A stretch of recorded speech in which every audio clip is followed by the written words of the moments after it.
And to that piece of lieutenant that's always on his podcast, bash us, him.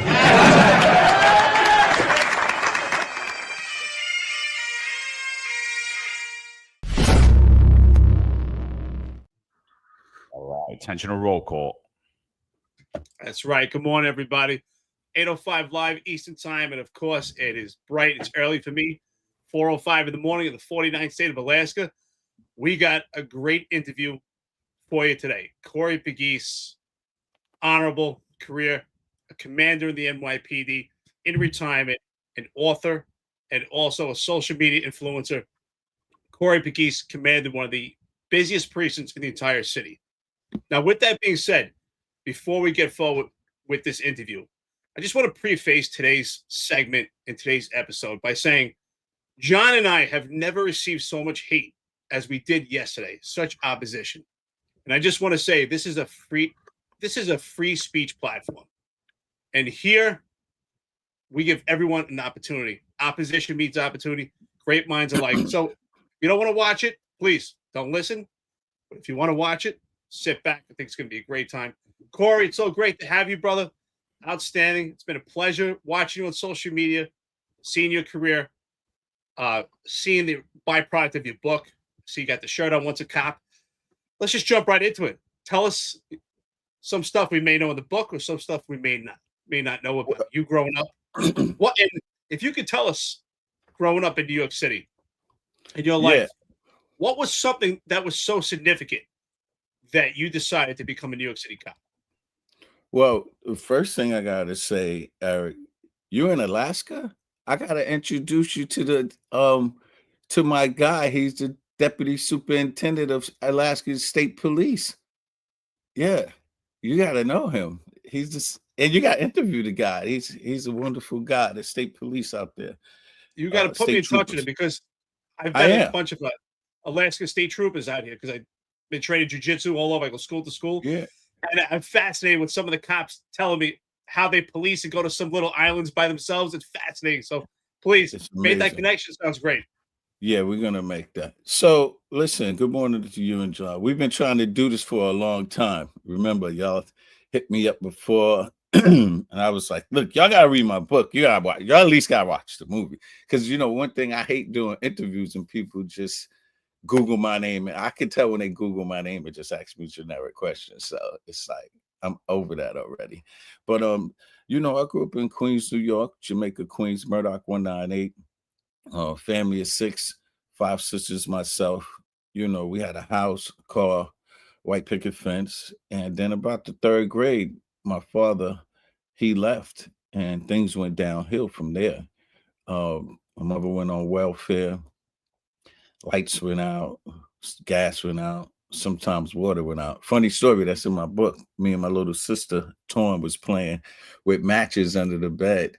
And I lit the freaking mattress on fire. My mother was laying in the bed. She was like, it's getting hot in here. It's getting hot in here. We didn't have no water. I had to run to Mr. Brown house next door to get buckets of water to put the water out. Thank God I didn't kill my mother. We was able to douse the flames, but it was tough, you know, having roaches, having mice, eating mayonnaise sandwiches. You guys ever had cereal with carnation milk or water? Damn, it wasn't good, but you had to, you know, you had to do it. So at the age of 13, literally, we lost the house. We moved above. People in New York City know what a number spot is. We moved above a number spot on Farmers in Murdoch Avenue. And it was tough. It was really tough. So around the age of 13, I gravitated to the streets, met up with my man, my best friend. He's still a good friend of mine. He just retired as a captain in corrections. Yeah, the two bad boys became a police officer and a correction officer and actually became supervisors in both departments. We started selling weed, started selling mescaline tabs. I don't even know if people even know what mescaline tabs are anymore. Loose cocaine. And then around 84, around 84, 85, crack cocaine hit. Was it mescaline tabs like acid back in the day or something? Yeah, a little hallucinant. Yeah, right. Okay. You put them under your story funny. I never did drugs. I was never into smoking weed or cocaine or none of that. But I tried everything like one time. So me and him decide. I was like, why is everybody buying this mescaline tab? So let's try it. So we bought a bottle of pink champagne. You remember pink champagne? We both took a mescaline tab and we just laughed all night. And it was like, what is this? It's not even doing nothing for us. It was just a funny story. We talk about that all the time. And eventually crack hit, and it was just, we was making money hand over fist. Let me just tell you, I never sold drugs to become Supreme or John Gotti. I just was trying to get food, clothes, and girls. That's all I wanted to do. Then I ended up working with the Supreme team because a good friend of mine named Bimmy, he was Supreme's right-hand man. He grew up in my neighborhood and worked on Southside Queens, like Baisley Park. And he told me, yo, come over here, man. We getting the real money over there. And it was a very violent organization. So I knew I was good. I was protected. But I went over there, and again, I just wanted to make money. It's crazy that the Supreme team, they had 3 shifts, and y'all gonna laugh. They had midnights, they had day tours, and they had 4 to 12s. And we know what those hours mirrored. They mirrored the NYPD. These guys, you know, these drug dealers and stuff are so ingenious. If they took their smarts and did something else, they would be millionaires without selling drugs. They did 3 tours. I worked midnights. I worked mostly 4 to 12s and midnights. And John, check this out. We got paid on Fridays. It was a freaking job. It was insane. I could not believe it. But it started getting way, way, way too violent for me. People ended up missing. People was dying. It was very, very violent. So one day, without naming the people, it's in my book, 2 guys came to me and was like, get in the car. We're going to take you someplace. Gave me a 9mm. Said, we're going to take you someplace. We're going to point this guy out to you. You're going to have to murder him. Now, you got to understand that. So I'm like 16 years old, probably 16 and a half or whatever. I mean, remember, I wasn't there for that. And I'm like, OMG. But if I don't kill this guy, guess who dies? Me. So I'm in the back of the car and I'm praying. The name of that chapter, my book is up here. So the name of that chapter is, oh God, please, oh God. Because I'm in the back of the car praying, God, please don't let this guy be there. So they take me to this pool hall on 112th and Sufton. I'll never forget. It's about 30, 35 people. It was a Jamaican weed spot. And they walk up to every single guy, like red in the face like this. I got the gun in my pocket. I'm ready. I'm locked and loaded. Get to the last guy, wasn't in there. We get back in the car, and I'm like, oh, I got to get out of here. And the guy looks at me. He goes, you wasn't going to shoot no fucking body. And I was like, in my mind, hell no. And they dropped me back off. But at that moment there, I said, I have to go, because I realized that was a test run, Eric. That was a test run to see if they needed me to put some work in. I was ready to do it. So I said, I got to go. I got to get the hell out of here. I ran right to the Army recruiter on Jamaica Avenue. It's like, how fast can you get me out of here? So he was like, about 3 or 4 months. For like 3 or 4 months, I stayed. I sold drugs every single day, did whatever I had to do till October 18th, 1987, when the recruiter came to pick me up, put me in the car at 4 in.the.morning, took me to Fort Hamilton, and I haven't committed a crime or did anything since that time. Corey, I first of all, I've worked for you. You've turned us out at the West Indian Day detail when you were the 6'7" commander of the priest. The Super Bowl. Exactly. So like, I know you. You've been around. A lot of people on this chat know you. You're a celebrity in the NYPD, but you're also infamous in the NYPD. And to me, I'm like, I grew up in Brooklyn, 80s, 90s. There's a lot of guys that you grew up directly with. You almost exactly the same story. Not, we're all nuanced. We're all a little different. We all had a little different experience. Right. Why? Why does everybody hate you? Why is everybody seriously? Like, because there's Italian guys that were running with the mob that nobody talks about. There's guys that were in Jamaica, Queens that were running with Supreme Team. Nobody talks about. Why you? Why is everyone like? I was flabbergasted yesterday. I was like, I knew we were going to get the hate. We always get hate, but I was like, what's different about Corey Pegues? I think I know, but I'm just curious why you think so. Well, we all know. I mean, it's quite obvious. It's all about Eddie Byrne. That's if I didn't mention Eddie Byrne on a Combat Jack show that I knew the guy, the guys that killed Eddie Byrne, no one will be mad at me. But correct me if I'm wrong. Correct me if I'm wrong. You're not the only guy that knows the guys that killed Eddie Byrne that are in the police department. John, thank you so much for somebody saying that. I'm not the only guy, but you got to understand, Eric John, when you're doing a memoir, you have to tell your truth. I told my truth. I have family members mad at me. So it's just not cops. I have family members mad at me. I have friends mad at me. But I had to write my truth. And I tell everybody, if you don't like what I wrote, then you write your own book. But I had to tell my truth. And it wasn't easy to some of the stories that's in there. But I know that you both know there's stories that I couldn't even put in the book. So I signed the deal, with Simon and Schuster, one of the biggest publishers in the world. So my book was heavily vetted. They have an entire law division.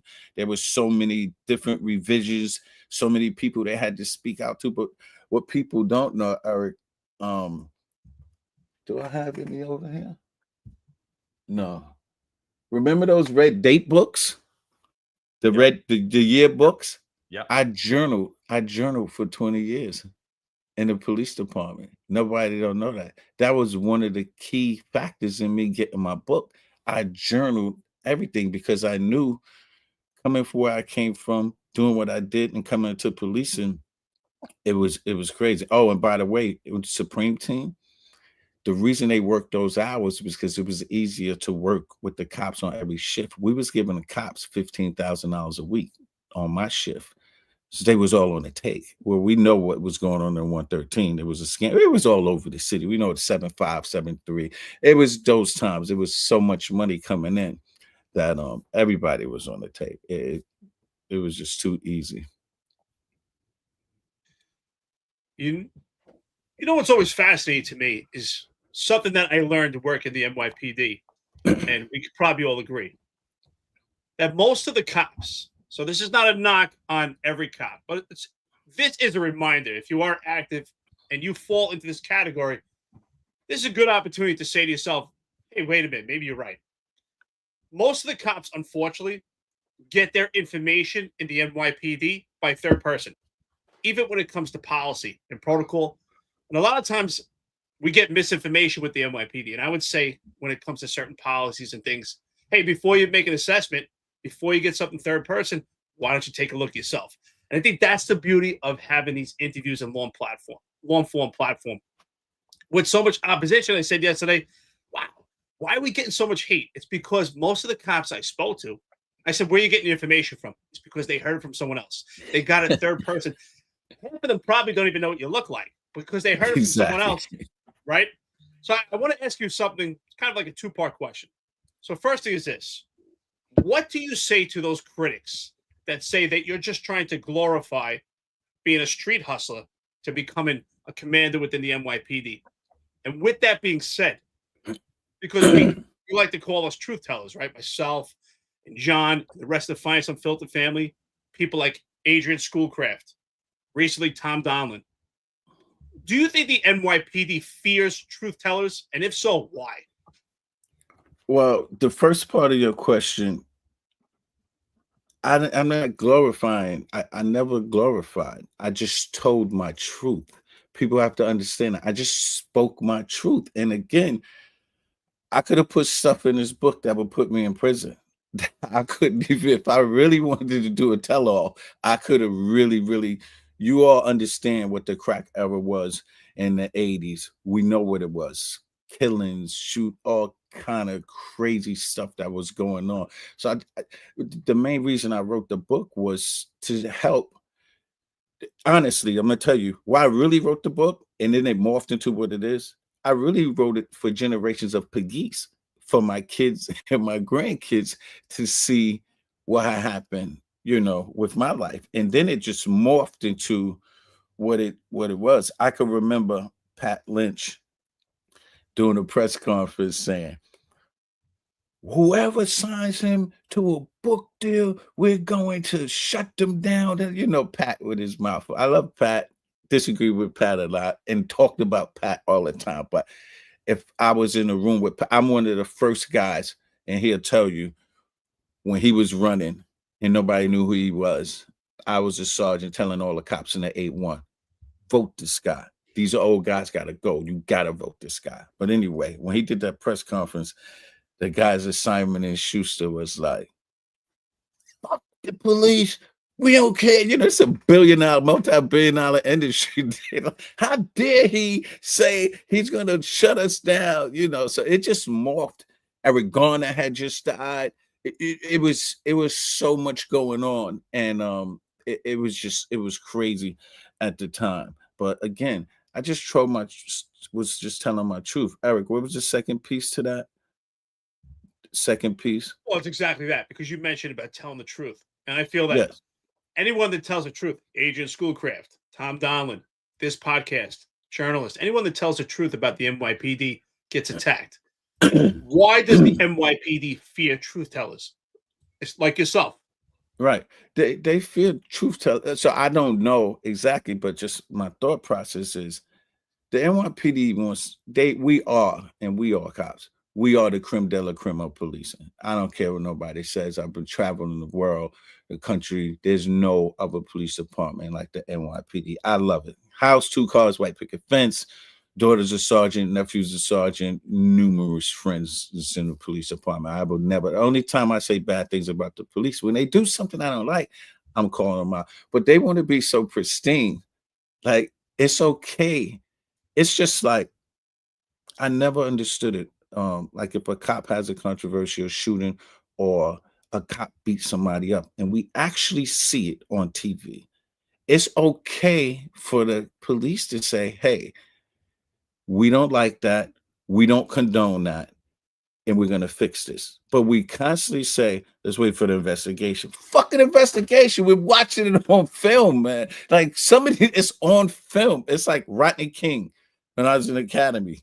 And they're like, we got to do an investigation. Why do we got to do an investigation? They don't understand how much inroads they would make in communities if at once in a while they admit it was wrong. George Floyd choked out. We watching him get choked out. Everybody, white, black, Asian, every cop I know in the world was like, yo, that one was really a bad one. If he's choking them for like 30 seconds, fine. But 9 minutes, every cop that I know was like, this guy's overboard. But every police department, FOP, everybody's like, let's wait for the investigation. And that's what really pisses me off. No one wants to say, like, yeah, we cops do bad things once in a while, but the overwhelming majority, 95% of the police officers just going to work every single day. Oh, I can't say those numbers because when I was on the Daily Show with Trevor Noah, I said 10% of police are bad, and then on Twitter, they was killing me, John. Oh, this guy just said 85,000 cops are bad in America. I said, oh God, I can't use percentages no more because they just take the whole number, cut it down, and throw out a tremendous number. But y'all know what I'm talking about. We know when y'all came on the job, when I came on the job, at first day or the first week at the precinct, you already knew John Lewis was a piece of shit. Nobody didn't want to work with him. Nobody didn't want to work with him. We knew who he was. Everybody knew who the bad cop was. But the bad cop they always let him do what he wanted to do. And you got a bunch of good cops. And you got this one guy that nobody wanted to work with. I remember being on patrol working with this guy. I'm not going to say his name. I was a rookie. And y'all know how it is. I was a rookie. He was a Greek guy. He goes, 114 precinct. He goes, sit in the passenger seat. Don't get on the radio. You're not driving. We're driving down Steinway Street. Just double park cars in the way. He's like, move the car, move the car. The guy don't move the car. The cop, he slams into the back of the car with the police car. Boom. I'm like, oh, shit. He gets out. He drags the guy out the car. I'm standing here saying, this guy's free. But he was roided up. He was a big jack guy, roided up. So I told him, I was like, yo, My stomach hurt. Take me back to the precinct. I went to the precinct. I told the sergeant, you got to get me away from this nutball. I'm going to lose my job. But they knew he was a nutball, and nobody did it. So what happens is, and what I just believe in the police department, everybody wants it to seem like it's so pristine, but it's not. Yeah, doctors, lawyers, firemen, bad people everywhere, corrections everywhere. We do have some bad cops in America. We see it every day. We just got a cop locked up in Westchester for taking $87,000 from old people just last week. We got cops raping people. We got cops robbing people. And all of these, by the way, had great background checks, but became cops. And then I don't know what the hell happened to them. So as soon as we admit that we do have bad apples, I think we can close the gap between the community and the police. Yeah, Corey, I think we disagree a little bit on Floyd and Garner, and that's fine. And maybe Floyd, John, not Floyd. Maybe I will talk about. We'll get into it. I think both of our takes are a little bit more nuanced than just he was murdered or not. We'll get into it, but before we do, I just got to ask you, because I've been hearing thug life for 20 years. Thug life. What is the tattoo on your neck say? My wife's name. It's been there. I don't even know if y'all can see it. It says my wife's name. Where did this come from that you have thug life tattooed on your neck? And Eric, Eric already put that out there. People make things up. I don't know how. The thing with me with the thug life, the thing with thug life, I would always say, like, so this is my wife's name, right? So that's her name. You can't write thug life on top of it and it still be legible. Yo, Eric, I would have to get this laser scanned off my neck. My 100%. Skin would have to grow back clear. My pigmentation got to be, because it's a tattoo in script, a name in script. It's become like a myth. It's almost like folklore in the NYPD. I heard the same thing my entire career. I remember I went to the 6-7. Of course, I went to the West Indian Parade every year, and everyone was like, "Oh, that's the CO with the thug life tattoo." I swear to God, and I gotta admit, I was a brand new rookie, and I'm looking around trying to see if you have the tattoo. Right. I don't see it. Like, oh, but think about this. You think, in my estimation, the two most successful police commissioners in the history of policing is Ray Kelly and Bratton. I'm a Ray Kelly guy. I come under. You think that Ray Kelly would appoint me as a commander running around the city of New York with thug life on my? I remember before I got my command that I'm not going to name people. Two chiefs that y'all know, high level chiefs. One called me 7 o'clock in the morning. Said, "Son, what the fuck is on your neck?" I said, "It's my wife's name, Chief." It's like, "Why are you calling me at 7 o'clock in the morning?" He's like, "They looking to do something really big with you, but the man, he's vetting you. He's vetting you." I said, "Could you please tell the commissioner it's my wife's name. It's not thug life." 2 weeks, maybe probably a week or so later, I got the 6-7 precinct. But he's vetting. Oh, he's vetting. One mic, one voice. Remember, you have all these cats and all these people on a microphone. Ray Kelly, Bill Bratton, one mic, one voice. So we know, streamlined, where the message is coming from. Nobody else. You could go to that person. Ain't no child, ain't no borough commander, ain't no detectives. One mic, one voice. They ran the police department. Disagree with some of the stuff they did, but as far as professionalism, he would never allow me to go outside with no damn thug life on my freaking neck. It's funny because I would see cops like talking to me and they looking at my neck, and some of them I would be like, "Yo, oh, you trying to see the tattoo? That's what you want to see." And I'll be like, "Yeah, it's the tattoo." Yeah, I just don't get it, dude. And because honestly, I don't really give a shit if you did have thug life on your neck. I do. I wouldn't want a police commander running around with thug life on but like, neck. how does that fit in? How does that fit in when I constantly hear everybody saying, "Oh, we want cops from the community. We want cops to police the community. We want cops." Like, okay, you were a dumb kid like the rest of us were before you became a cop. You got a stupid tattoo. Okay, I could tell you about 1,000 cops that have stupid tattoos. Probably more. Yes. I got a few myself. You know what I'm saying? Like, so like I'm like, I don't know. I get the look of it is bad, but I just, at the same time, I'm like, People are human, man. Like people make mistakes. People have different opinions. You know, and we always John, it just took we're off. a family. We're a family, but obviously you're not part. We're not part of the family. You're not part of the family. And it's like, why not? You served over 20 years in the police department. You rose to the rank of deputy inspector. Why are you not part of the family? Because you came from a different background. Because you got different point of views. Because we disagree on topics. Because you got a fucking tattoo. Like, I don't get it. You know. And by the way, just so everybody knows, there's about 12,000 people on here already this morning. So much for all the people that weren't going to tune in this morning. You know?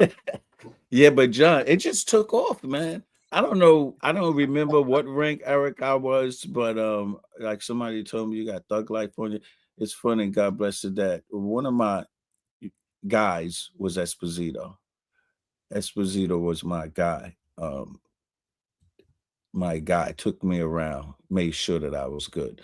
And Espo would be like, Corey, you know how Espo was, Corey, you really have thug life on your neck? I said, boss, you know, I don't have fucking thug life on that. You've known me since I was a sergeant. I don't. He goes, yeah, everybody's talking about that thug life.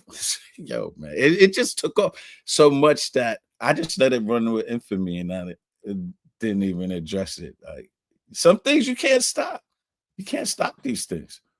That's proof right there that cops get their information third person, because it spread like wildfire. And still, that's what people are saying. That's, you know, some of the opposition I received yesterday, that was part of it too. Let me tell you, one of the reasons I wanted to come on here is because I love you guys' podcast. I watch it all, and people are constant. Whenever y'all do some crazy stuff, people are sending me clips all the time. Like, yo, you gotta listen to these guys. You gotta listen to these guys. First of all, let me tell you, a whole bunch of people was like, yo, don't go on there. Don't go on. Those guys gonna kill you. I'm like, man, they can't hurt me more than Roland Martin. Me and Roland Martin had a damn fight on live TV. Like, come on. They're cops. We'll be able to clear up a lot of the cop stuff that's out there. And that's one of the reasons I really wanted to come onto the show. And plus the fact that I think you guys are doing an awesome job. And I don't understand why Eric won't come on your show. I don't understand. I mean, he loves the police, but he won't come on your show. I don't understand that. Well, that's the point also, that, you know, we welcome everyone. Are we critical? I'm gonna talk to him. If he talks to me. I know y'all been watching Corey's Corner. He might not talk to me. We saw him. We want to talk about that too. Listen, I believe that you don't have to respect everyone, but I will show them respect. And everyone is welcome on this platform. Again, we even said it, you know, in the infancy of this podcast. We had Jose LaSalle, the founder of Cop Watch, who terrorized and stalked me for about 8 years of my career in the South Bronx. And we had him on here. We actually had a great conversation to the point we're laughing at the end. So with that being said, since you mentioned, I would love to talk about it, because the Eric Garner case, I think, holds so much significance. And recently, Rodney Harrison was on a podcast. Mike Cologne is the podcast hoster for a podcast in New Haven, Connecticut called Mic'd Up. And he's a big fan of the NYPD. I mean, and he supports the NYPD, puts a lot of chiefs on there, fire department. And Rodney Harrison, who was in IAB at the time when Daniel Pantaleo was terminated, he also worked in Staten Island. So he had a big role in that case. He did say in an interview that Daniel Pantaleo got a bum rap. And I think he did. I mean, and that's the beauty of this long platform, is opposition meets opportunity. And I think that we don't have to agree, but we can have a great conversation and talk about your lens, our lens, and somewhere maybe we meet in the middle. Or maybe not, but at least we discuss the issues. I don't think there's any part in that case that plays a role with racism. Do you think that any part of that case plays a role with racism? And if so, do you think it was handled properly? And what do you find that went well, or what do you think went wrong? And do you think that Daniel Pantaleo should have been terminated? I absolutely think he should have been terminated. And the reason I say that is we all know that chokehold been on the books in the NYPD since the 90s. You can't chokehold. So you chokehold, you kill a guy, you have to pay the price. You have to pay the price. I don't think it was racism. I think these guys went out there. They got the call about the guy selling Lucy's. And then we know how these things morph into what they have. People don't go to the scene as like, yo, I want to kill this guy. I want to kill George Floyd. Or I want to kill Pantaleo. I know that as a cop. They don't go there and say that. But these things morph. That's why you have to ensure that you have good quality cops, people that could do, when I was in college, I took this class and y'all all went to school called statistics. And I didn't think I was getting out of college, guys. It was the hardest freaking class I ever took in my life. And I'm not an A student, even though I had a 4.0 in grad and like a 3.9 in undergrad. But, I was grown, so I studied hard. But what I understood about statistics and passing it is it helps you critically think. And so I tell my kids, college is not, you're not always going to get a job out of college, but you're going to be a critical thinker. And that's why when you have cops out there, they got to be able to critically think. They have to be able to decide, like, yo, I'm on this guy's neck. He's screaming, I can't breathe numerous times. And as he's saying it, his voice is getting more faint. And no one, come on, I was a cop. Y'all was cops. We've been in a situation like, yo, John, yo, Eric, get up. Like, yo, get up. But nobody says get up. And then Pantaleo, he's locked in because he's trying to, he's doing what he's doing to try to stop the threat or to put the guy under control. But you need somebody there to stop the show. Unfortunately, Eric Garner died. As a matter of fact, I'm interviewing his mother on the 20th for the Corey's Corner. It was just a bad situation, but I do believe since this is another thing, like the NYPD, we got all these rules, regulations. The chokehold has been banned since the night. If it's banned, then you did it, you have to be terminated. That's just my thought. But I would never say that there's a racial component. It's a racial component to everything because it's race plays a part in American society. And I don't think that Pantaleo choked him out because he's a black guy. I think he grabbed him because he's a big guy. You can see Pantaleo and his partner was very small guys, and they tried to get the upper hand. And it went a little too far. But again, my sticking point with that whole thing is the chokehold was banned in the 90s. And so now the police department got to make a decision. But I don't think that he choked him because he was a black guy. So like, my take on the whole situation, I don't agree that he was choked. And again, it's conjecture, like, because we could sit there and argue all day about whether he was choked or he wasn't choked. I don't believe he was choked. When I watched the video, that was exactly how I was trained. Take someone down, take them down by the head, get them down to the ground. Once they're on the ground, handcuff them, roll them to their side to promote free breathing, call an ambulance. So, but that part, I love that. I love that part. That's exactly what you're supposed to do. The problem is he stayed on there and nobody helped. Again, I think he got a bad because his partners didn't help. I mean, even O'Neal gives him like a 3-second count. So, but here's my question, right? Because ever since that day, we've got all different types of training in the NYPD. We've never had a training on how to take someone to the ground since that day. And you just said it. Eric Garner, he was a giant compared to Danny. He was a big dude. He was a big dude. I know Eric Garner. I've been in an elevator with him. He's twice the size of me. He's a big dude. Like, when you're trying to take someone down, is it fair to tell cops you can't take someone down by the head, by the neck? Is like, what are your thoughts on it? You're saying, well, it's wrong because the chokehold's banned, but you're also throwing us out there telling us, all right, yeah, go take this gun on your hip and then go wrestle with people. And you can't do this and you can't do that. Like, how do you get Eric Garner down without taking him from that? If he's not willing to comply? John, I have absolutely no issue with him choking him and taking him down. I don't have no issue. You have to listen. This is survival out in the streets. You're going to do whatever it takes to get the person down, but staying on the neck. I don't remember. I haven't seen the tape in a long time. I don't know how long he was on the neck, but what I do know, it was about 5 other cops there, and that's the thing. Like, it's the buddy system, Eric. Somebody has to say, "Yo, that's it." Now y'all got me freaking knocking my light over. But and one more question. Well, what like Danny gets fired, but what about the other guys? You're saying that they should have stepped in. So what about the other? What guys about the sergeant? The sergeant that worked for me, the black female, she was standing there. She was a sergeant. I think it was her first or second day. He wasn't still on, huh? She rolled up. I mean, I listen. It was a long time ago. We're not gonna play the video. When she came, yeah, I haven't seen the video, but I know it was a sergeant there that didn't do anything. She came later on, and they were waiting for the ambulance. It was her first day on patrol. It was like it was a bad situation, dude. It was a bad situation. I personally don't think Danny should have been fired. But if what you're saying is true, if he choked him, if it was terrible police work, then I'm like, well, then why'd the rest of the guys go on to have wonderful careers? Same thing I've been saying, John. I'm with you. If he's gonna take the brunt of the blame, because we all know that if one person does something and everybody's there and you don't do anything, you have culpability. But whoever was the commissioner at the time, I guess they didn't do it. So it is what it is. Sad situation. He has a great family, and his mother is really a sweetheart. I'm pretty sure y'all seen her numerous times doing interviews.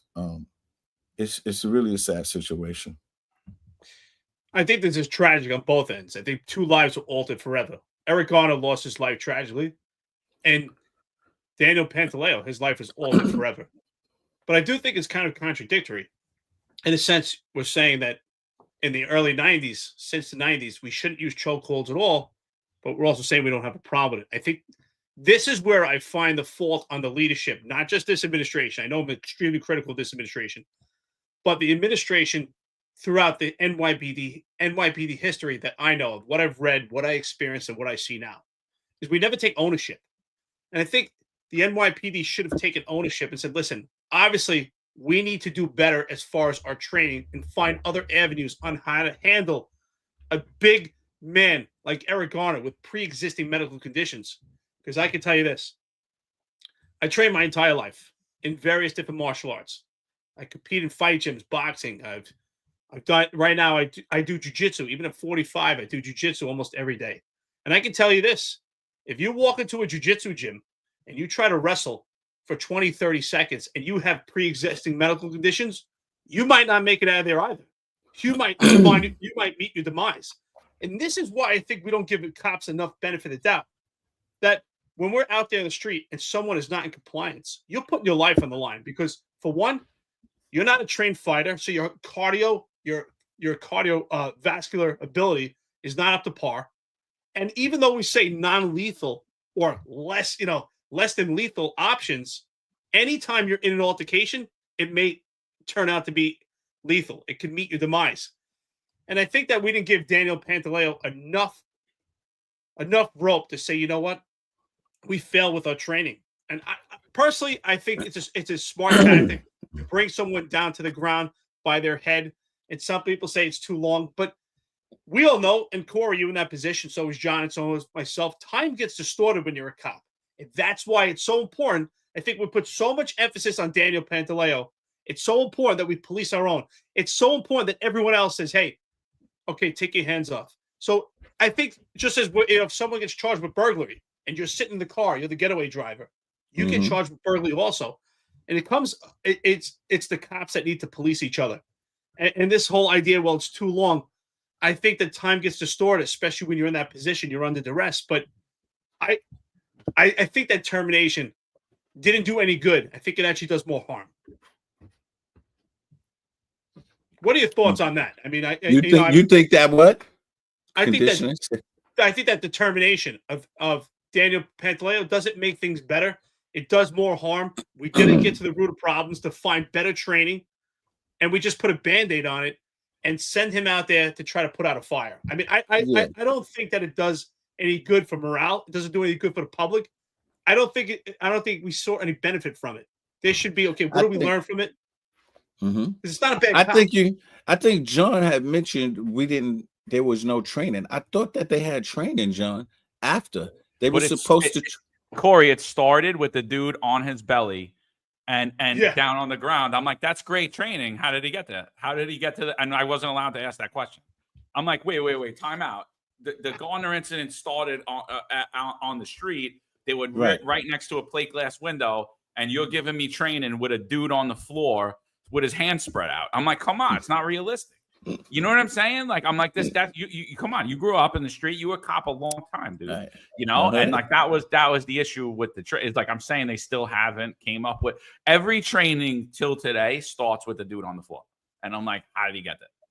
That's crazy. So, Eric, listen, we have to do a much better job with training. And one thing I hate is as soon as we have an incident, John, Eric, with police, and not just NYPD, the first thing the police say is we got to do better training. And I freaking hate when they say that, because I'm saying, how about hold cops accountable for the hundreds of thousands of dollars of trainings that we already have? That's just my issue. The only person in any of these incidents that has $100,000 training is the cop on the scene, not the civilian. So we have to hold cops to the high standard. That's where they get paid the big buck. It's the only profession in the world where you get to take a life if someone is using imminent deadly physical force against you or someone else imminently. I think we agree on that, right?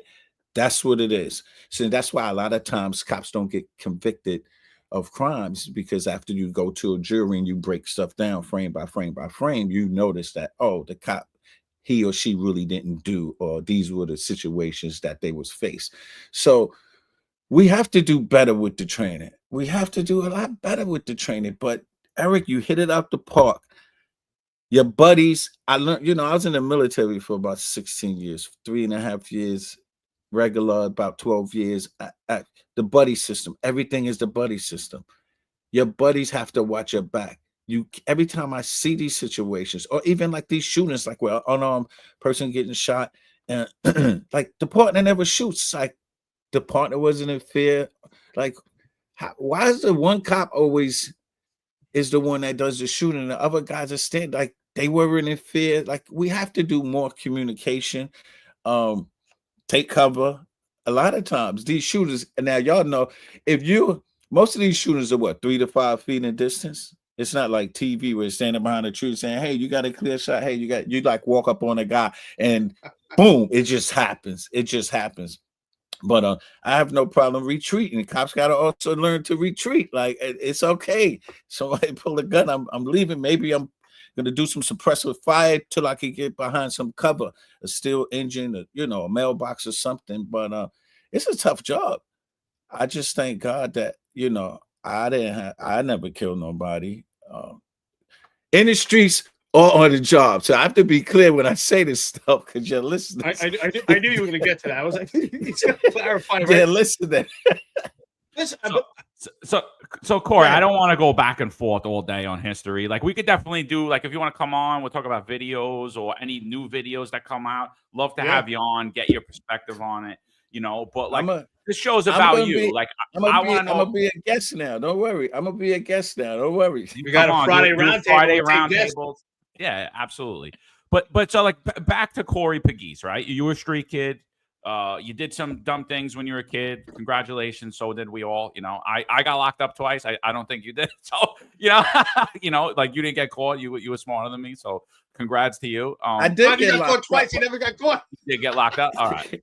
I got locked up, but there's 3 reasons, so the listeners can know. There's 3 reasons that prevent you from becoming a cop.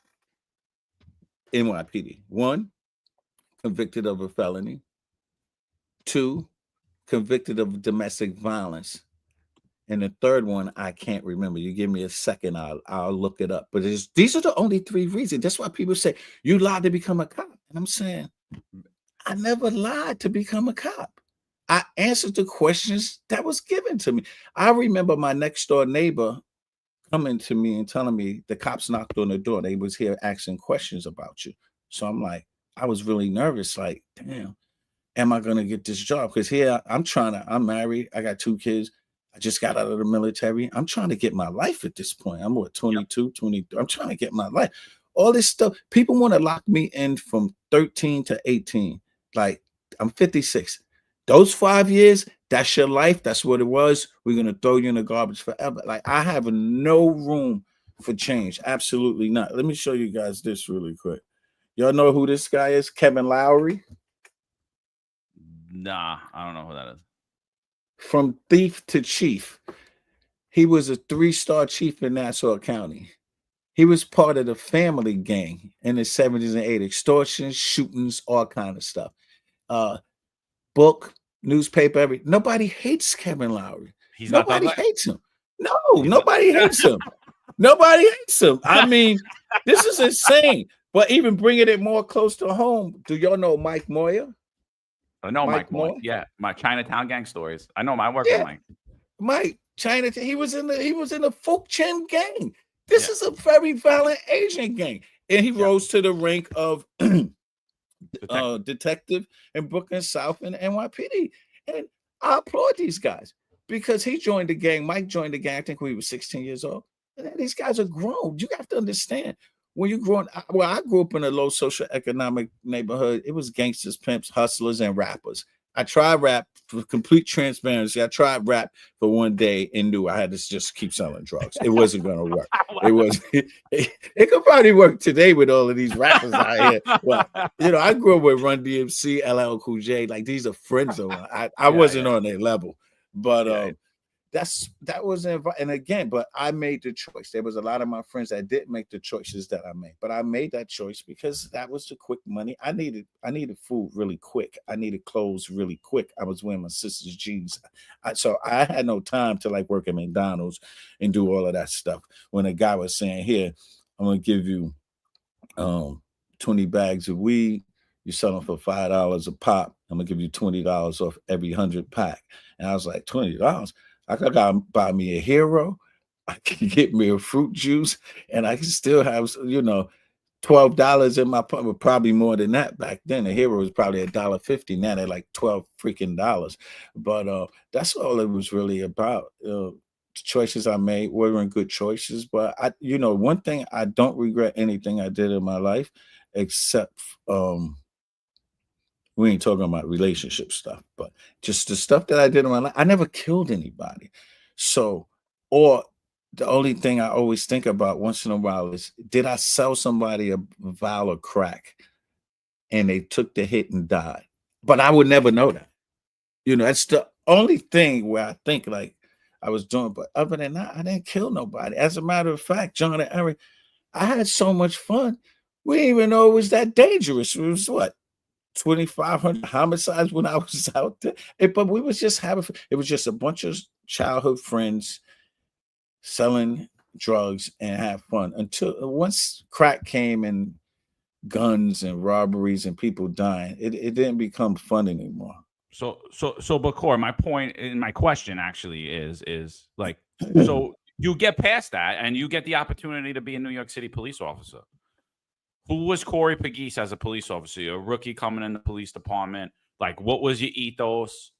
Mm-hmm. What'd you do? Where'd you work? Like, what were you doing? Like, could we tell the audience who Corey Pegues was as a young cop? Yeah, I'm glad you brought that up. The first thing I got to say is I actually was the happiest cop. I was so happy that I was able to change my life because a lot of my friends were still in jail, still in the street, selling drugs. I mean, it was like, yo, I'm living the American dream now. I'm working 9 to 5. I remember going into the Army, John, and I make $700 a month. I was getting that in a freaking hour or two out there in the streets. But I was so happy to do push-ups, sit-ups, run over walls, everything. So as a cop, I worked in Queensbridge. I worked in the 114 precinct, so they would send me to Queensbridge all the time. And now you gotta understand, I'm like 4 years removed from what they're doing in Queensbridge. I'm just a few years removed from what they was doing. So I had the street smarts. Everybody knew, I'm coming with a diddy bop. I got the tattoos, cornrows in my hair. I was this new era cop. I remember Esposito looking at me one time. I was like, Corey, what are we going to do about your hair? I was like, boss, it says your hair got to conform to the shape of your head. What better hairstyle I have than braids?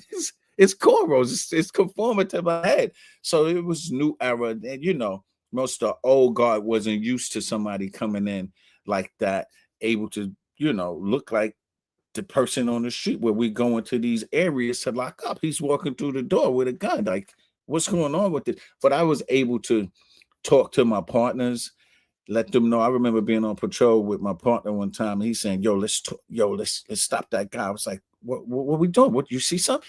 He's like, look what he's wearing. And I'm like, Brian, did you see me come to work today?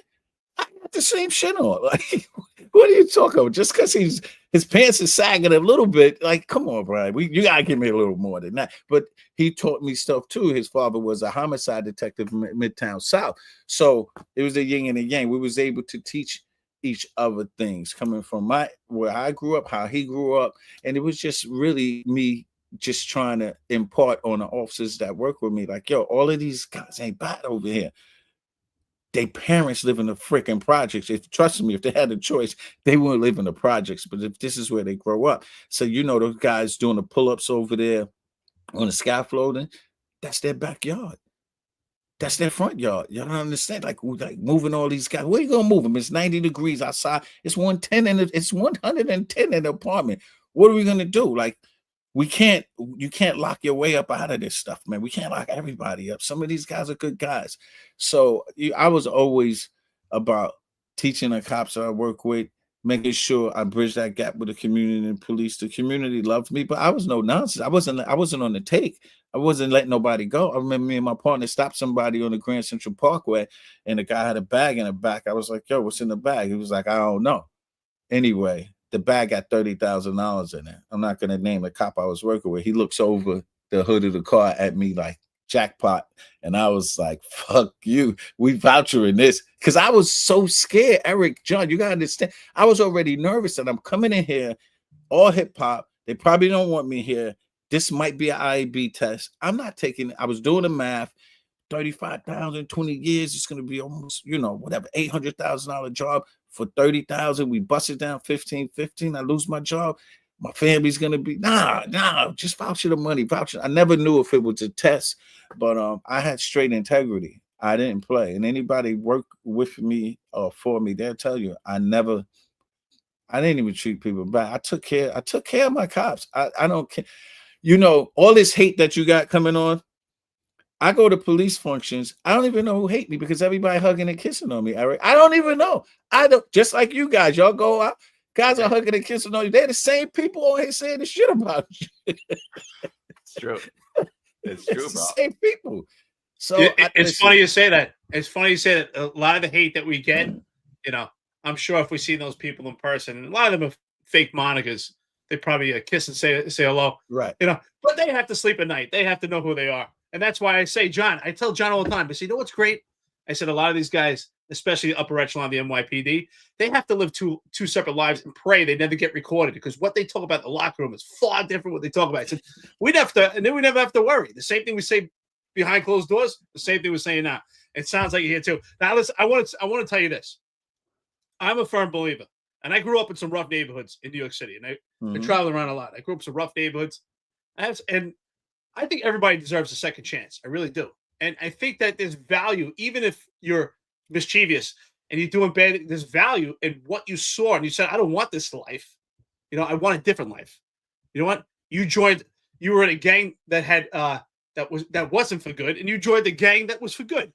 The NYPD is a gang too, right? But it's for good. And, that's why I want to say, so throughout your life, what you learned being in a gang and then transition your life to, a force of good, being in the police department. If you could walk us through some of your life and your career that led to your leadership style, and what was your leadership style and why? And what did you find effective? What was your relationship with your cops as far as your leadership? If you could walk us through some of that. I love it. Good question. So I always tell people I had 3 jobs. I was a cop, I was in the Army, and I was on the Supreme Team. And the reason I say that, I told y'all earlier, John, they ran it like a Fortune 500 company. Shifts, hours, paid on Friday. And I knew leadership. Like Supreme give the order, you just can't do anything. It was, I just learned the power structure. So, and then I go to the Army, generals down, private. I was a specialist. I retired as a specialist. It was all rank structure. Coming to the NYPD, I remember working in 114 for like 2 or 3 years. And the narcotics module sergeant was like, yo, you'll make a good undercover. Should come over here. And I was like, you trying to fucking kill me? I was like, how can I get your job? What do you do? He's like, I'm the sergeant. I was like, what? He said, nah, you got to read. It's a lot of reading. That's it. This stuff is written on the 7th grade level. It's at the time, place, occurrence. Tell me what I got to read. So I read, and I made sergeant in 5 years and 8 months because I knew the rank structure, the power is at the top, and the only way you can make change is going to the top. Now, my leadership style was I always couch myself in the 3 different leadership styles. I never stayed in one, democratic, autocratic, laissez-faire. It depends on the situation. If it was a situation where we didn't have to do anything, it's like, guys, do whatever you want to do. If it was democratic, where I would be like, hey, John, Eric, what do you think about this? All right, we make a decision. Now, if it's something where I had to be a boss, autocratic, John, Eric, no, I'm not taking your opinion. I need you to take your ass over there and do this right now. I hate, bosses that couch themselves right into one position because I just don't think, I think you have to weave through the 3 different leadership styles. And I think that makes you the most successful. I mean, I remember I got to the 6-7, not naming names again. A chief grabs me. He says, take a look at this guy. You better take a look at this guy.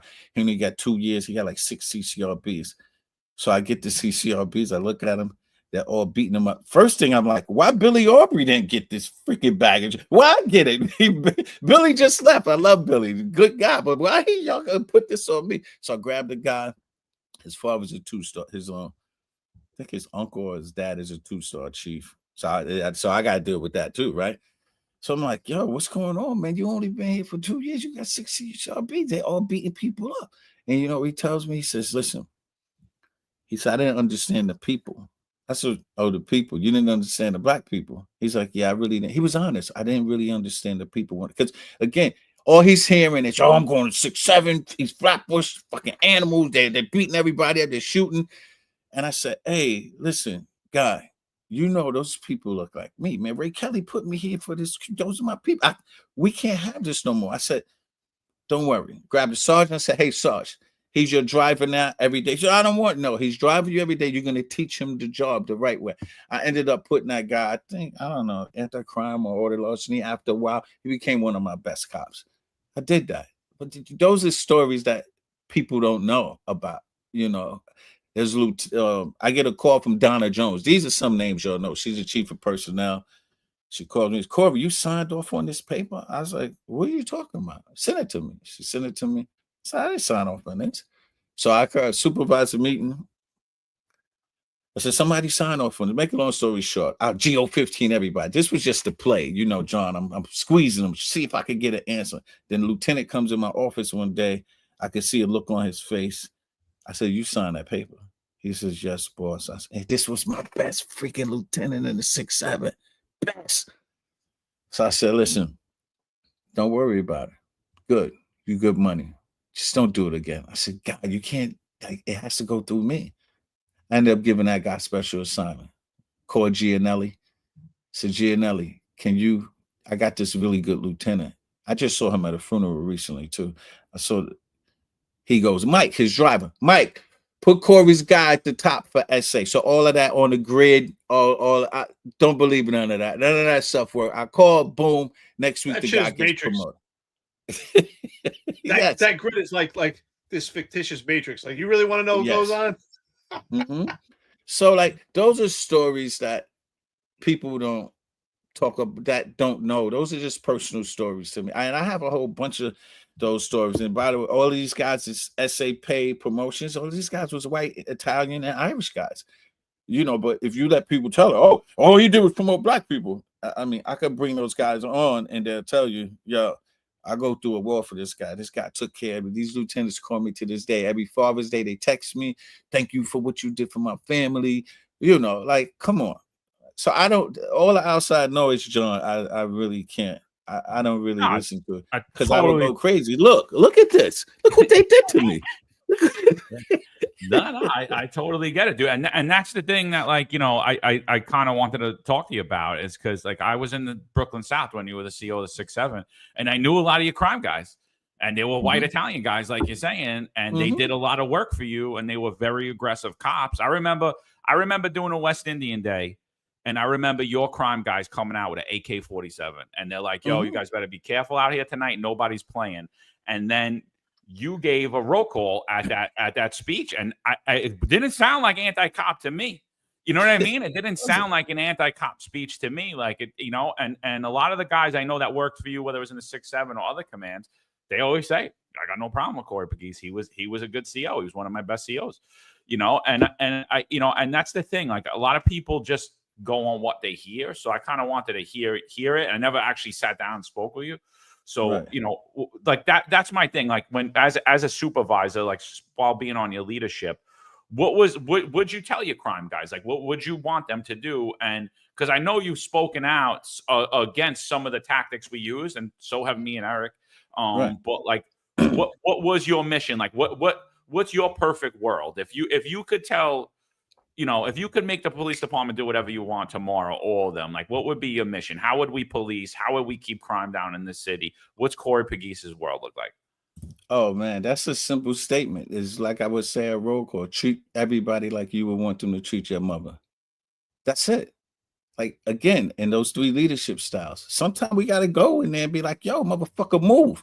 Like the police is here. Like we didn't just pop up here. Look at this 911 call. We used to do on the radio, right? Y'all used to do it. Central, can you replay the job? And we tell them, right? Listen, guy, I didn't just pop up here, but I'm here now, and we got to take care of this. But my main thing was always, let me tell you about the 250 thing. Remember, stop, question, and frisk. Big pressure on me as a CO, right? I had 2 big commands, PSA 2 and 6-7. Comstat, 250s. They all want 250s, but any cop that ever worked for me, anti-crime, I would tell them, listen, guys, our 250s are low. If you get a 250, if we could get them. I said, but look, don't violate people's rights. I'll deal with the podium. Don't do this for me. Like, don't get yourself jammed up. If we last period, we had 200 250s. Now we got 150. If we could get to the 2 legally, let's do it. But don't do it for me. I don't want you to get jammed up. I'm not going to be able to protect you. And I would tell people that all the time. I never was a numbers guy. I remember my numbers. I was talking to my partner, Bob Mary. He's probably watching right now. He's like, Corey, those guys are going to kill you. Hey, Bob, look, they're not monsters, Bob. They're actually breathing. They're breathing like me, Bob. They're nice guys here. But they're going to hold my feet to the fire. And I didn't come here to have a love fest party. So I want the tough questions wherever they come from. And I'm going to answer them. I'm not running. It's funny when John texted me this. He said, oh, you getting cold feet now? I'm like, guy, if you know the night I had last, you lucky I even got up to do this. Yeah, before we went live, we're like, Eric Adams got to him. No, but listen, my philosophy was with my cops is always, listen, first thing I wanted people to come home safe. You know what the scariest part of being a commander was for me, honestly? And I've given flags to families. I had cops commit suicide. I had cops die. It was bad. But the scariest part of policing for me was that 4 o'clock or 5 a.m. we going to do the search warrant. That was the scariest part of being a commander. Remember, I had to be there. I had to turn them out. And I had to go right after ESU. And I would tell these guys all the time, I would say a prayer these guys was like, yo, no commander's praying. I would be like, guys, can we hold hands? And I would say a prayer before we went out for the search warrant. And I remember ESUs, those guys used to always be like, yo, no CO ever did this. I was like, yo, guys, please be careful, man. Hit that door, do whatever you got to do. But that was the scariest part. And I did a whole bunch of search warrants in PSC 2, 7-5 as a captain, 6-7 as a commander. But I loved the job. I don't have anything bad to say about the job, regardless of some people might think I hate the NYPD. No, I'm doing good. High-end car. I'm doing very well from the NYPD. My teeth are fixed. I got dental. I'm good. I don't hate the NYPD, but sometimes the policies, people come on, we got 2 of the highest ranking people in the NYPD that can't even testify. And y'all know who these 2 people is. You're probably going to bring their names. Can you imagine those 2 people standing on the corner? Somebody pulls a gun out, murders somebody right there in front of them. the DA won't put them on a stand because the first question they're going to ask, have you ever lied under oath? And they have to say yes. How the hell do you put them in charge of the men and women and they can't even testify? Crazy. Well, this is a major factor that I talk about constantly on the podcast. And you said you watch it, so you know. I always say there's 3 tiers in the police department. Tier 1, that's your upper echelon. That's John Shell, Kaz Daughtry. And the rules just don't apply. Tier 2, anyone connected by nepotism and cronyism. And Tier 3 is general population that the rules actually apply to, which is why I call the the Selective Affairs Bureau. We have John Shell, the chief of department, with a very checkered past, very controversial shooting. And then in addition to that, he lied for his taxes. Just not someone trustworthy. So with this upper echelon right now, you've spoken about it. You were pretty adamant about the failed leadership with John Shell and Kaz Daughtry. But how do we get to this point? How do we get to this point that he's so unprofessional on social media and no one's holding him accountable? How do we get to the point? Because to me, I travel the entire country, and people, to say I'm former NYPD, I don't have my head high in esteem, because sometimes when that question comes up, it's like, wow, what's going on in that city? Because they just hear all the hoopla. So, what are your thoughts on? And this is I think it's a fair question. I have received a lot of opposition, and I say that any chief in an active role right now is complicit because they're staying silent. They're not speaking out about what's going on. And I've received a lot of opposition. I think that every chief is compromised right now that's in an active role, that no one is speaking out about John Shell's unprofessionalism, about Kaz Daughtry, about this failed leadership. What are your thoughts on that? Because what I've been said is if they speak out, their career is done. But I think someone has to speak out. Well, I'm going to just put this out first. Eric Adams, because we'll be dealing with. So Eric Adams is a good friend of mine. Known him over 35 years. I was in 100 Blacks in Law Enforcement. I'm going to give you a nugget that y'all don't know. Me and Eric studied for captains together every day, every single day. It was me, him, Julian, Kev, and Leon. It was 5 of us. Only me and Eric passed the test. The only reason Eric got promoted before me because the motherfucker had more time. Seniority points. He had seniority points.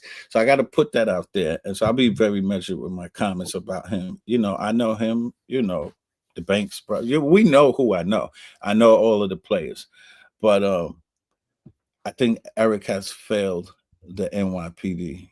And what the listeners don't know, Eric was a captain for like 8 months? Stuff that I forgot as an executive, Eric never did. So because I had to do a hard think back on his leadership. He never was a commander. As a lieutenant, he was a midnight platoon commander on the desk. And so now you're running the biggest ship in the world, and you're trying to run it like you was a commander. It's just really difficult. He's doing what you said, Eric, nepotism. He's assigning friends to positions. And I have no problem. Mike Walker, who's watching, was my lieutenant. I don't know if you knew Mike Walker in Brooklyn South. He was my admin lieutenant. We worked in the 114 together. I brought him to PSA 2 with me. I brought him to the 6-7. But the difference between Mike being my friend, Mike had a bachelor's, Mike had a master's degree, and he was a colonel in the Army. It's like you couldn't touch him. Not only he was my friend, but I had to make sure, boom, he was tight. My secretary, her name, Shauna, she was the secretary for the police commissioner after I left. She knew every single, computers. She knew all of, everything, Excel, all of that. She knew, like, you have to have people, not just your friends, they got to be qualified. Now, I look at, like, Kaz Daughtry is such a disgrace. I just wish that I still was on a job, because me and Eric would probably have a fist fight. There's no fucking way in the world I would say yes, sir, to this fucking detective that don't know anything. His claim to fame was driving freaky Jeff Madry. Are you kidding me? How in the hell do you put this guy, you make this guy a deputy commissioner, and then the deputy mayor of public safety? So we had 3 deputy mayors of public safety. Phil Banks, who went from cop to 4-star chief, one of the few. I think it's only like 5 of them. I know Rodney Harrison was another one. You had Chauncey Parker, who had over 40 years of experience all around the city in leadership positions. Then you had Donlon, who was the interim police commissioner. And then you put this guy. If I told Cat, so my thing is this: if I had a map up for the last 30 days and there was 10 robberies on the map, and I told Cass, what do you see on the map? He's probably going to tell me, I see 10 robberies. And I'd be like, no shit, Sherlock. I just showed you it's 10 robberies. But you know what I see as a leader? I see recidivists, I see drug treatment facilities, I see parolees, I see probation. I'm looking at crime from 1,000 feet down, 10,000 feet down as a commander. This is all these variables. So is he. He's looking at it from a drone. Exactly. Exactly. He's looking at it from a drone at fucking 100 feet. And it's like, Eric, you have all this talent in the NYPD. 1 star, 2 star, 3. And I don't think you need, I think if you're a captain for 5 years, I think we probably agree. You could probably be the police commissioner. It's not no heavy lift from captain to chief. You know, the only thing is they command more people. But if you're a captain for like 5 years, you probably could do it. But a detective that has no claim to fame but driving somebody, and you giving this guy the keys to the city, you have these, you know, I have friends there, chiefs, and they're like, this guy's a disaster, and I have to answer to this guy. Eric should be ashamed of himself for assigning this guy. And that was, and John Shaw, you know, I don't know if y'all know, I was a commander in the 6-7 when he shot the unarmed guy. And I'm just waiting for a FOIA release to show the video. Now, in his defense, so what it says, if a vehicle is being used against you and someone else imminently, you can fire. Now, I saw the video. I was there within 5. I actually was 2 weeks. It's funny. There was 2 weeks after Sean Bell, which I call Black Friday. This was Black Friday because after Sean Bell, I got the 6-7. Phil Banks got a spot. Jerry Nelson got a spot. Jimmy Secreto. It was like Ray Kelly just took all the black bosses and boom, I called it Black Friday. So I'm there for 2 weeks and he shoots an unarmed black guy. And I'm like, holy shit, I'm going to lose my command. Luckily, he didn't work for me. He was in auto larceny. So Chief Fox, the borough commander, that was his bag. But the video, they basically was chasing a guy. He went into a location where it was kind of like he ran into a gate. He couldn't get in. John got out the car. If my memory serves me correctly, but I think the point, he was there and the guy backed the car up, but he could have jumped out of the way. It wasn't like he could have just took a step to the left. He didn't have to shoot the guy.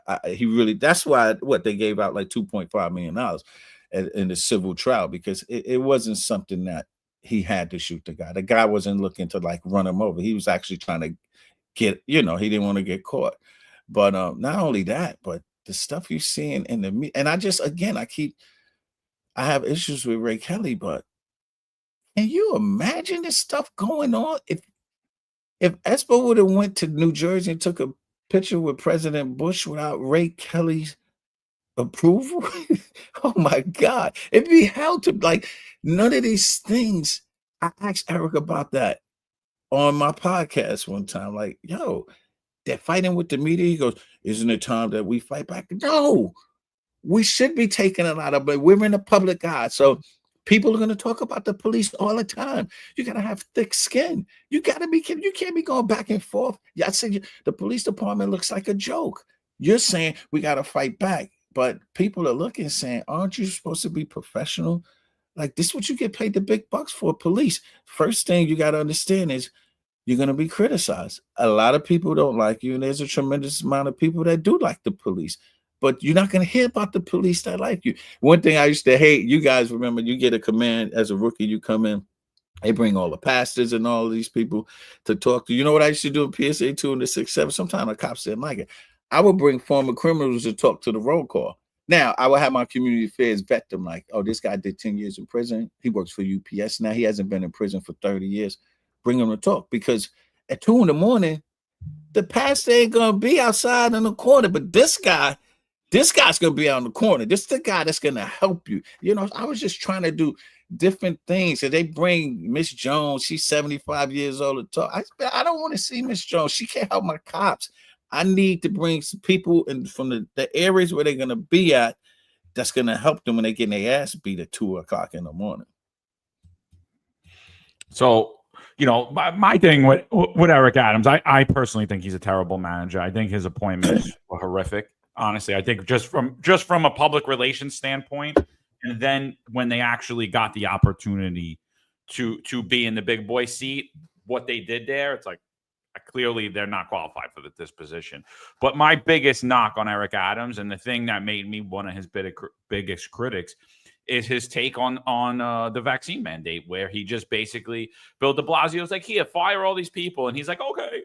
And then for a year and a half, he pushed down this, in my opinion, illegal, tyrannical mandate. And it directly affected Black and brown people.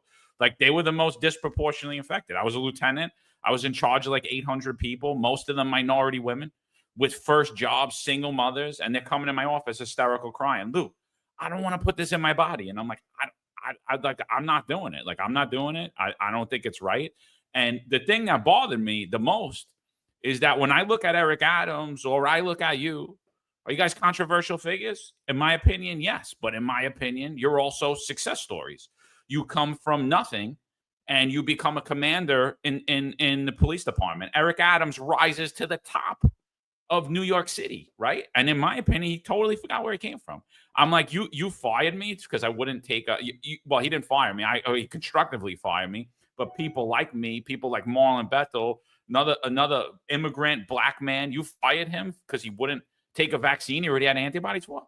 You know, like, what'd you think about that time? What'd you think about his handling of COVID? Because he continuously says he brought us out of COVID, and I think he set New York City back a while. I think we lost businesses. We lost residents. We lost great cops, firemen, teachers, a lot of other people. And, you know, I'm just curious what your thoughts on that. Because to me, I thought it was horrible. And I was like watching someone come from poverty and then acting like an elitist and putting our backs against the wall on the threat of our salary and our health care. And, you know, like single mothers, like they're the most vulnerable people you could go after. Consistently talks about his mom.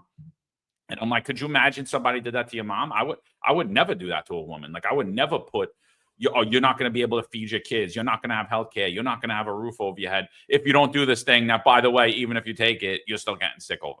Like, what'd you think about that? Yeah, well, my take on the whole COVID issue was I took one vaccine and I didn't even want to take it. I definitely didn't. After the first one, I was like, I'm not taking it. I think that was a personal choice. It was very, very hard for me to take it myself. I took it for personal reasons, which I wouldn't discuss. Somebody very, very close to me almost died, and I was like, well, let me take this. But I thought that should have been a personal choice. People should have personal choices to do it. If, like, I didn't understand why they're pushing it on people. I could not understand it. Again, like I said, it was my personal choice to take vaccine one. I didn't take any of us. I was like, I don't know what this stuff is going into my body. I already probably put something that I shouldn't. I don't want to put the other two in it, and then it really spreads. I thought they handled it wrong. They shouldn't have did it. Even with the school situation, how they was doing schools, we lost. Do you understand? Our kids lost, like my kids are in New York. We lost a whole year from schooling. That Zoom school thing was a freaking joke. They lost the entire year and they pushed all the kids to the next grade. And my kids go to elite private school. And even there, they lost the entire year or two. Was it 2 years? I think maybe 2 years, a year and a half. My kids were out of school for 2 years. Right. So one of my kids got special needs and couldn't get anything. Couldn't do anything. Like, they went backwards.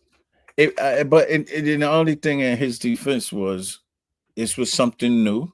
We've never experienced that before. But that's why in leadership, you have to put, it's like I said, Mike Walker was my lieutenant. Mike, I would be ready to do stuff, and he would come to me and be like, yo, Corey, nah, you can't do that. But this was my guy who I trusted. You understand what I'm saying, Eric? I trusted his opinion. He wasn't no fly-by-night guy. If he told me, he said, Corey, we can't do that.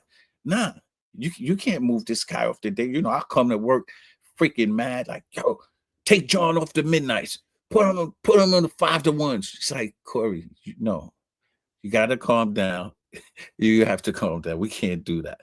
This guy got a special needs child. You can't do that. And then I will come down. But Eric it seems as if all he has around him is yes men and women.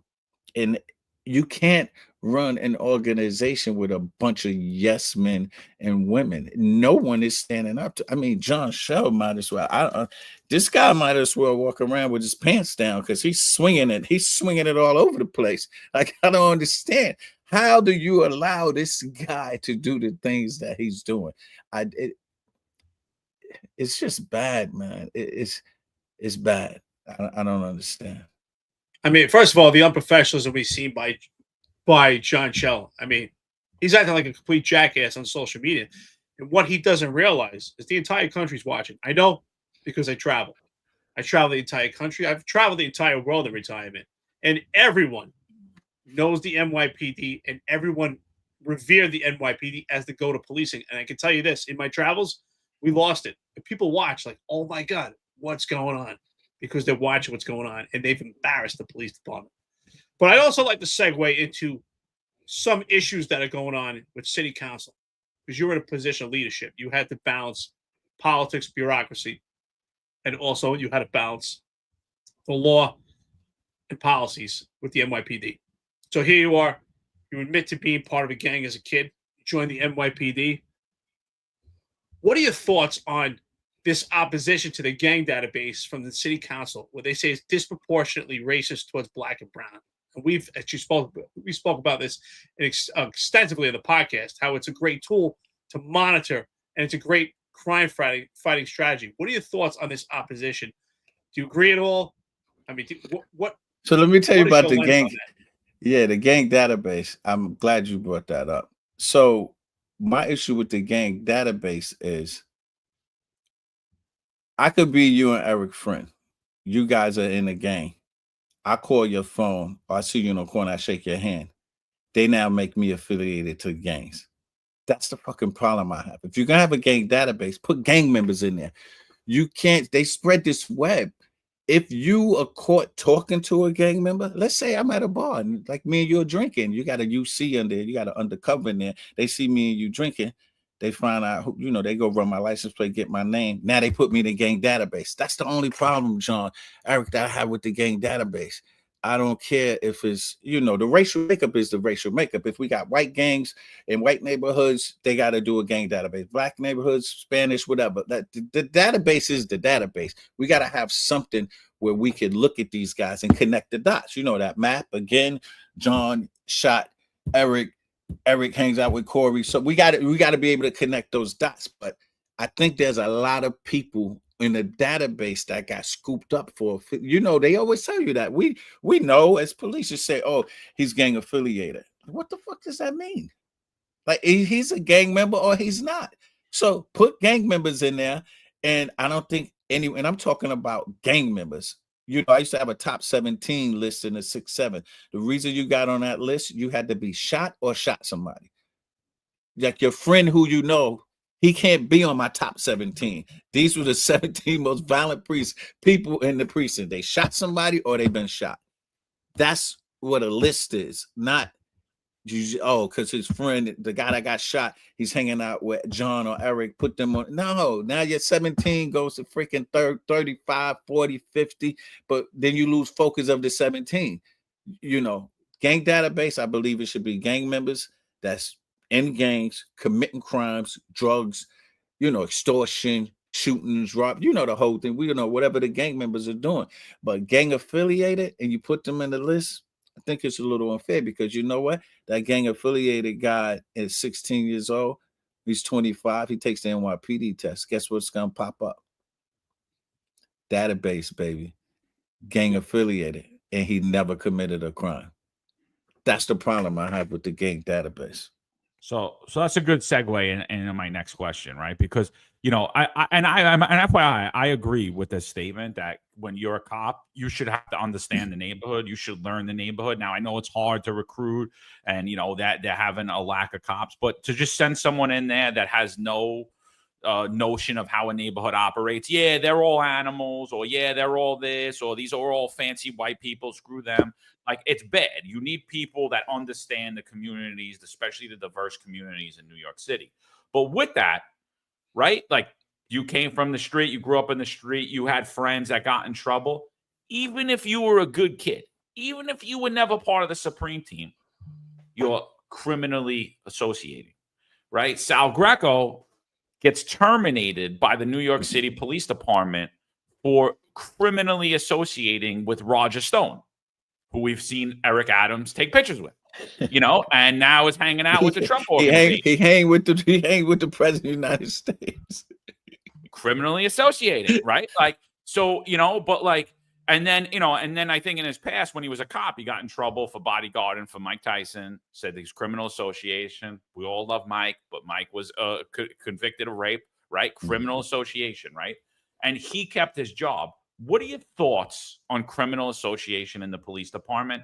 Is it a fair charge, or is it just used arbitrarily? Like, what do you think about criminal association?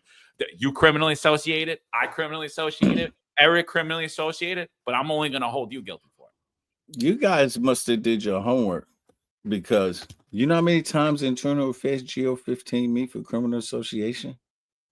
I had so many GO-15s. I was lieutenant in the 2-8, getting ready to get promoted to captain. I'm like 20 names away. I'm stepping on needles, pins, scared to drive a car, scared to do. I don't even want to leave the precinct. I got to get promoted. So I get a call that IB has a case on me. I'm like, what the fuck? So I make a call to the rabbi, and the rabbi says, you go down there tomorrow. So I go there, and they slap the picture. This guy, Ronald? I said, yeah, that's my man. We grew up with. You're hanging with him? I said, no. Like, what are you talking? I said, why you not bringing his sister work in Queens traffic? Why you got me down here? So they got me criminally associated. I never called the guy. It's my man. I could see David Berkowitz, who killed all them women. I see him on a corner. I grew up with him. I can have a drink. We're on a corner. I'm not going to his house. I'm not hanging out with him. Like, the criminal is such a thin line that they want to put on you. But the criminal association, to me, should be if you're going to people's house, if you're hanging out with them. Not if I go to a bar and John and Eric is there, that's two killers of New York finest. I'm hanging out, having a drink with them. That's not association. Like, I know these guys. As a matter of fact, I don't even know these guys are criminals at this point. I'm just hanging with them because I grew up with them. So the criminal association, I think they use it when they want to use it, because probably 7 out of 10 cops that grew up in New York City know somebody that committed a crime, or probably have a family member. And it could be an extended, it could be second cousin, first cousin. If you grew up in these areas in New York City, especially in a low social and economic area, you're gonna know criminals. As far as you said, like bringing, let's say, like white guys from around Conquermore to Brownsville, I never had an issue with anybody coming from anywhere, because my whole thing, I would tell people, I don't care if a green cop came to my house. I just want them to treat me with respect. It don't matter what the color. It'd be nice to, in, let's say, Jamaica, Queens, you got a 113, all the cops in the 113 group in Jamaica, Queens. Yeah, that would be nice. 5th precinct in it.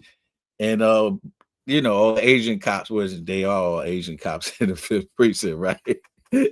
But y'all know what I mean. So you got to be able to have people from all different backgrounds work everywhere. I could tell you, I could name a whole bunch of white cops that never lived in these areas that I will go to bat for. I could also tell you 10 black cops that work for me that I never want them to come to my house. Never. Because they're assholes, pieces of shit, and they don't know how to treat people with respect. So it works on both ends.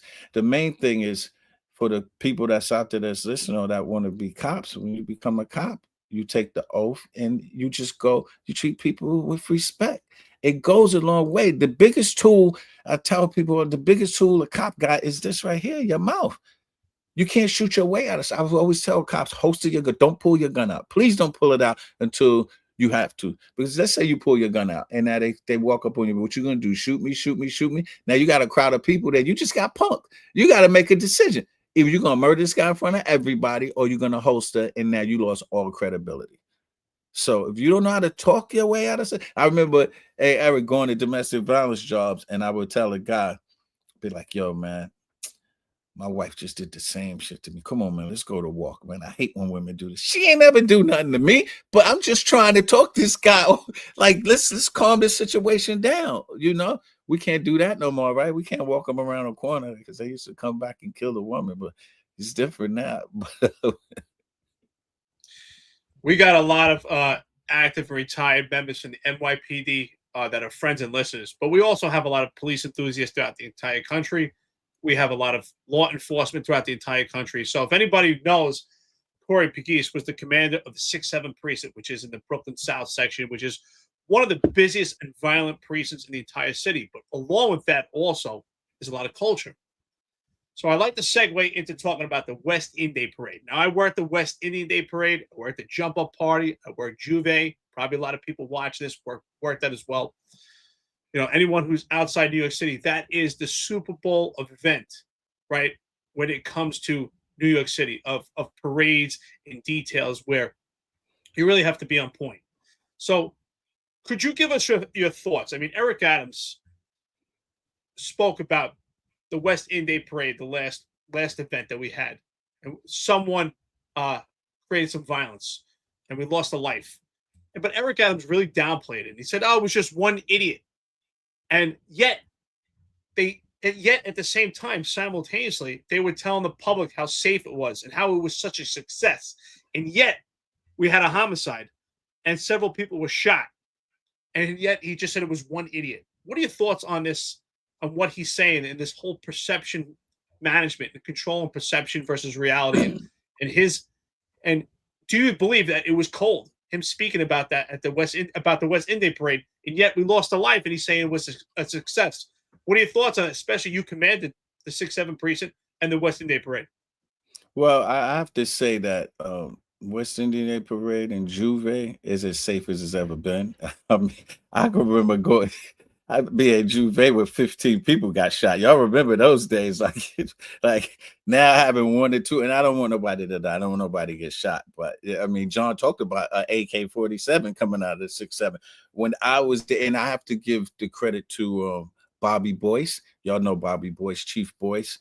Chief Boyce changed the entire Juvet. Remember, like taking bottles, no more bottles, no drinking, everything at church, sweeping. So like when I got there, like all these things was in place, and you know, crime kept going down. But for Eric, you gotta understand, this is the financial capital of the world. That's the biggest money maker by far in the entire country.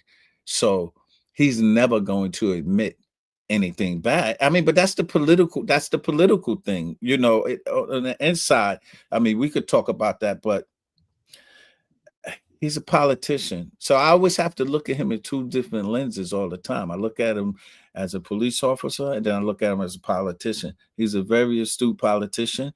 He knows which buttons to press. He's not going to say the biggest money maker in the world, it was a very violent night. He's not going to say that. I understand that. Not that I necessarily agree with it, but he's a politician. That's all you could chalk it up to, because we know what happens that night of Juvet and the night after the parade. We know what goes on, but it's almost like putting your dirty laundry in the street as the mayor. You know, that next day after Juvet, the parade, they do a press conference. They put the numbers out. This what happened, that what happened, and that's a political thing. Every mayor does that. It's politics. Yeah, he was 100% playing politics. But you did put out a video recently on Corey's Corner where you were criticizing him. You said he failed the NYPD, and it kind of sounded like you were endorsing Zohran Mamdani. Like, what do you think about the mayoral race? What do you think about the candidates? What do you think about all of them? Zohran, Cuomo, Adams, Sliwa. Like, who are you leaning with? Well, let me just say, I'm not endorsing Mamdani. I was just making a comparison because Mamdani's the front runner at this. Well, you know, with the polls, he is the Democratic nominee. And so I've been hearing all this stuff. He's going to blow up the NYPD. He's going to change this. He's going to change that. And I'm saying, well, first of all, the mayor really don't run the city. It's the city council, number one. He has to get everything through. He has veto power, but pretty much you have to kind of go through the city council for things. Two, the NYPD is a well-oiled machine. We know that. I don't care who you put as the commissioner. Cops gonna go out and do their job every single day. Every day, cops gonna go out, no matter who's at the top. They hate their guts. They hate their sergeant's guts. They're gonna go that gun run. They're gonna be blazing. That 1013, everybody's showing up. Postal police, everybody's showing up. So I don't really think the mayor, whoever the mayor is gonna have that much control. That a whole defund the police thing. I think I tweeted this out yesterday. Somebody had asked me and said, what is defund police? Nobody can even tell me. Because they say defund. I hate that they even came up with that term, John and Eric. I hate it because it sounds like you're taking money from the police.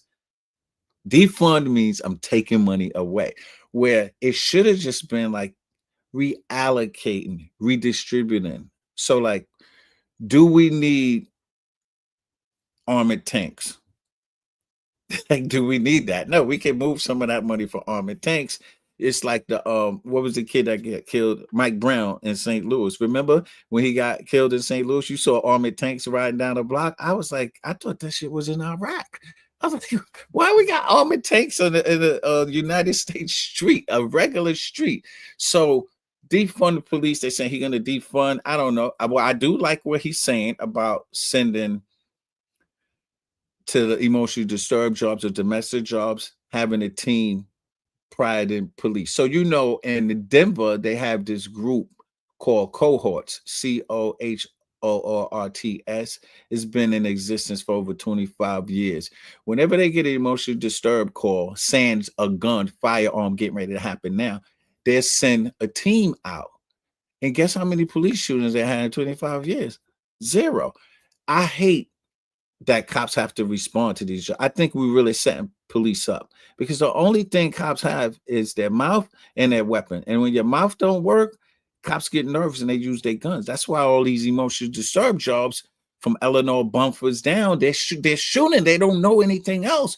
But how about sending trained professionals there? Because look, we look at psych wards all the time.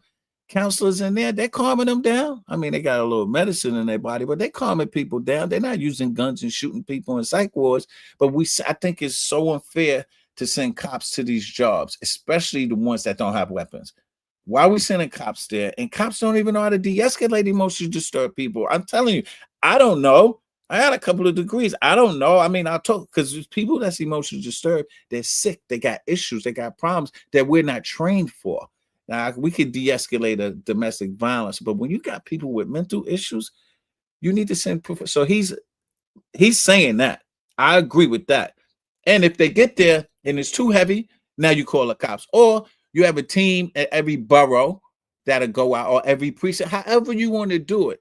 But stop sending cops to these jobs and you're putting cops' lives at risk. And then when they shoot and kill somebody, everybody's mad at the cop. I hate it. I freaking hate it that they keep sending cops to these jobs unless they got a weapon. If they got a weapon, it's a little different. I remember going to a job as a sergeant in the 8-1, and the cops call a sergeant to the scene. I get there and say, yo, he's on the second landing. He got a knife. So I go upstairs.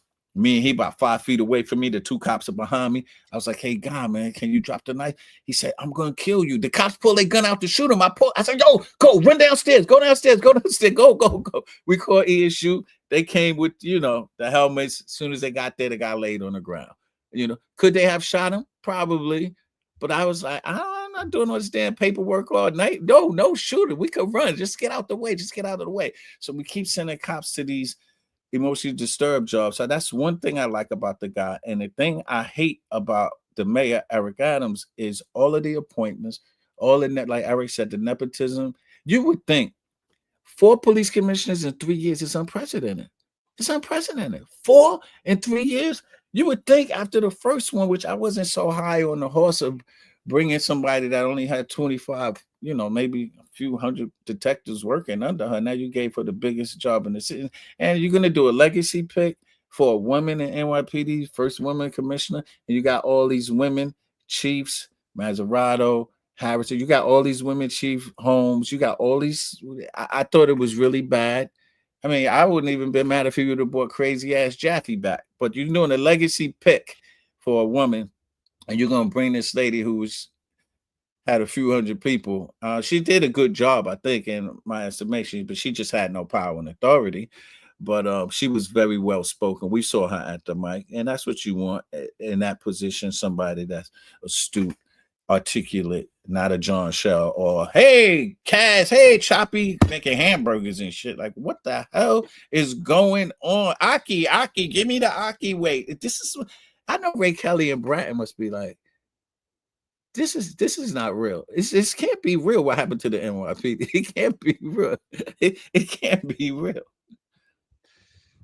You know, I want to say that I agree with you and disagree with you at the same time. So I agree that there should be reallocation of funds, but reallocation within the NYPD. So yes, agree. That's what I'm talking about, Eric. But I'm not saying take money and then put it in sanitation. I'm saying in the NYPD, we could reallocate resources. You know, we know that. Top heavy here, top heavy there, move some of the resources all the time. I have the best idea. Let me see if you guys agree with this. You know, crime is as low as it's ever been, right? But what's the most violent precinct in the city right now? The same precinct since we was a cop, right? 7567, 113, 47. And I'm saying, if they really want to bring crime down in those areas, how about you do a standalone plan? Like the 111 precinct, why do they have an anti-crime team? Like, why is narcotics over there? 113 is bad. Let's fill it up. Like, you know, the 3 lowest precincts in Queens South. Take the resources from there. You know, we gotta have the RMPs to answer the job, but they ain't really getting no crime. But why we got anti-crime there? Why we got SNU there? Why we got all these new teams they done created? Nah, let's just go to one precinct and really bring the crime down so that the community could feel a lot more safer. I think that's a great point. But unfortunately, the coward leadership is fighting bureaucracy. And the reality is those precincts that you named are predominantly black neighborhoods. Let's be honest. I'm not racist. I grew up in a black neighborhood. I grew up in Stapleton and Staten Island. No, it's not racist. We know the high crime areas are minority areas. We know that. Well, I just named them. We know where the crime is. And Staten Island, what's the busy precinct? 120, right? Yes. That's 120, right? That's it, right? That's it, yeah. Yeah, so we know that's where the crime is. But someone has to do something different other than saying, well, in the 120, crime went down by 2% last year. Why we can't bring it down by 15%? If you put the resources, you know, you reallocate. This is again what I'm saying, reallocate resources. I'm not saying take money away.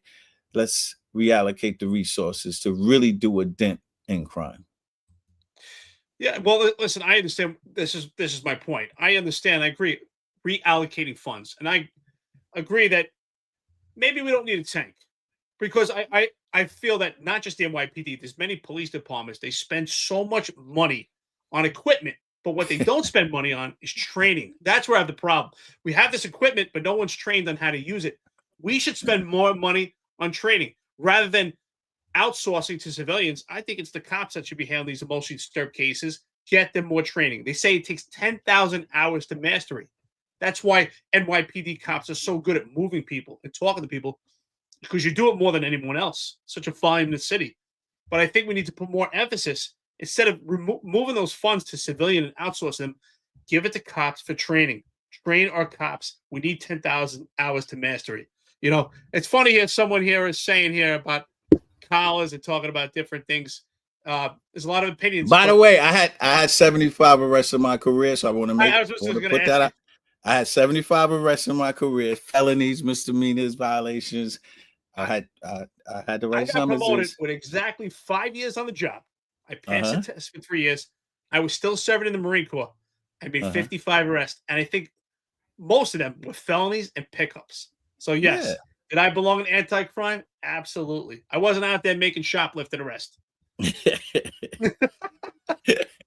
So I think the biggest concern for me is like that there's been, you know, the NYPD has not been able to recruit or retain, And it started before Eric Adams came into office. It started under de Blasio.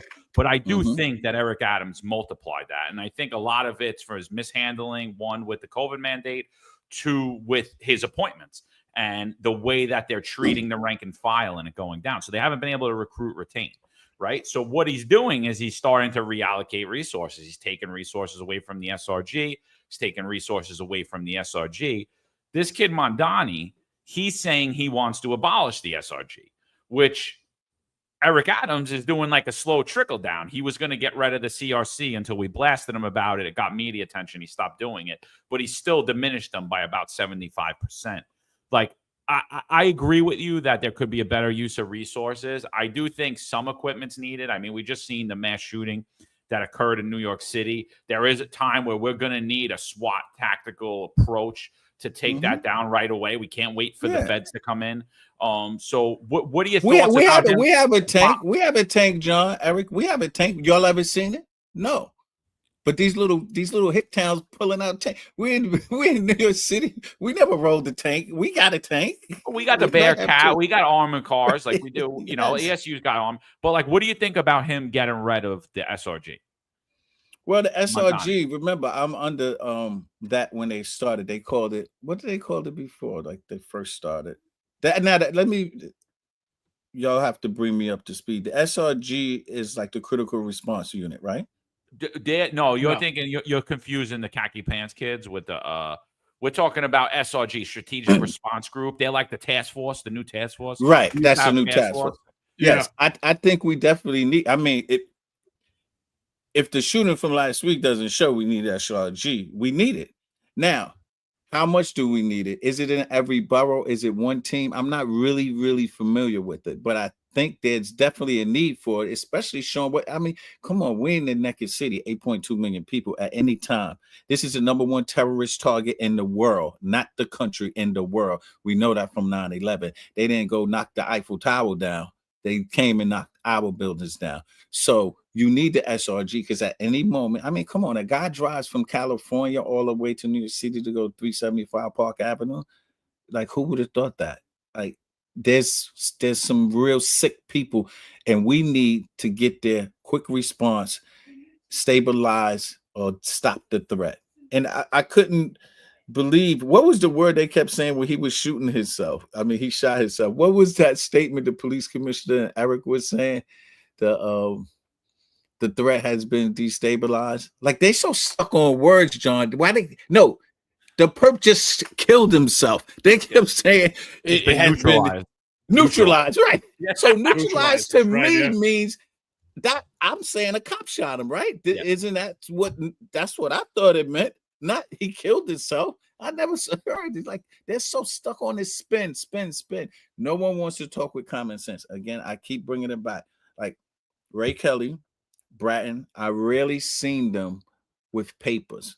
What people didn't know, Ray Kelly used to have a little bit of papers like this, but he had big words on them. But once in a while, he would look. But if you saw them talking, it was almost like they had a conversation. They was having now everything is like robotic. And then you got the two bozo the clown, Shell. Oh, we don't even want to get on Tariq Shepard. I don't even understand what the hell that was about. And Kaz, like the Three Stooges. It hurts my heart what happened to the NYPD, especially with DCPI. Did y'all even know who the commissioner of DCPI was when y'all was on the job? Nah. I know you didn't. I know you didn't. It was a four-letter word to me. That was it. Right. His name was Brown. Very smart guy. I know because of the rank structure. But you never saw Brown touch the mic? Tariq Shepard is over here. I said, what the hell is going on?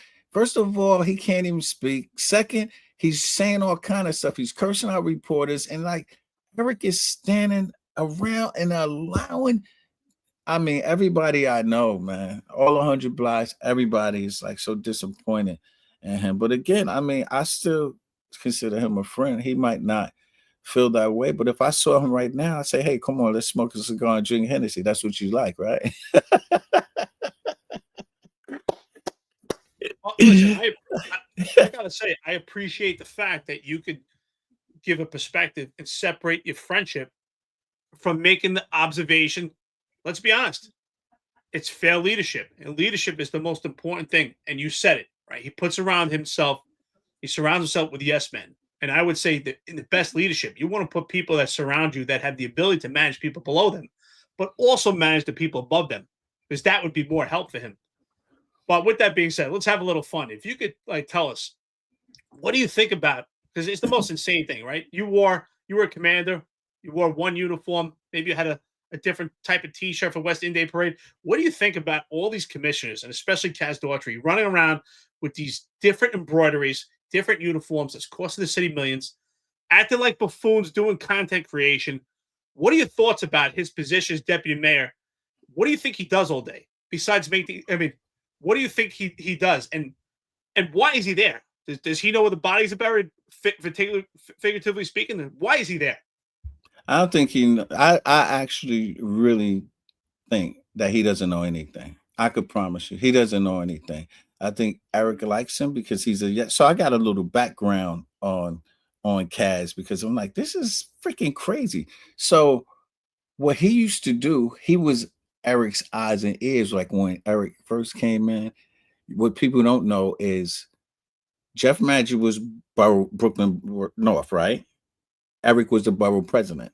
He had Kaz running around with Eric when Eric was running for mayor. So he became like his little brother, like his son. And he would tell everything. He telling on chiefs. He's telling everything when he first came in. So Eric believes that somebody that's telling him everything is loyal. And loyalty means like you can get the big job, which is insane. I can't understand it. The guy, again, I told you, he couldn't bust a robbery pattern if you put it in front of him.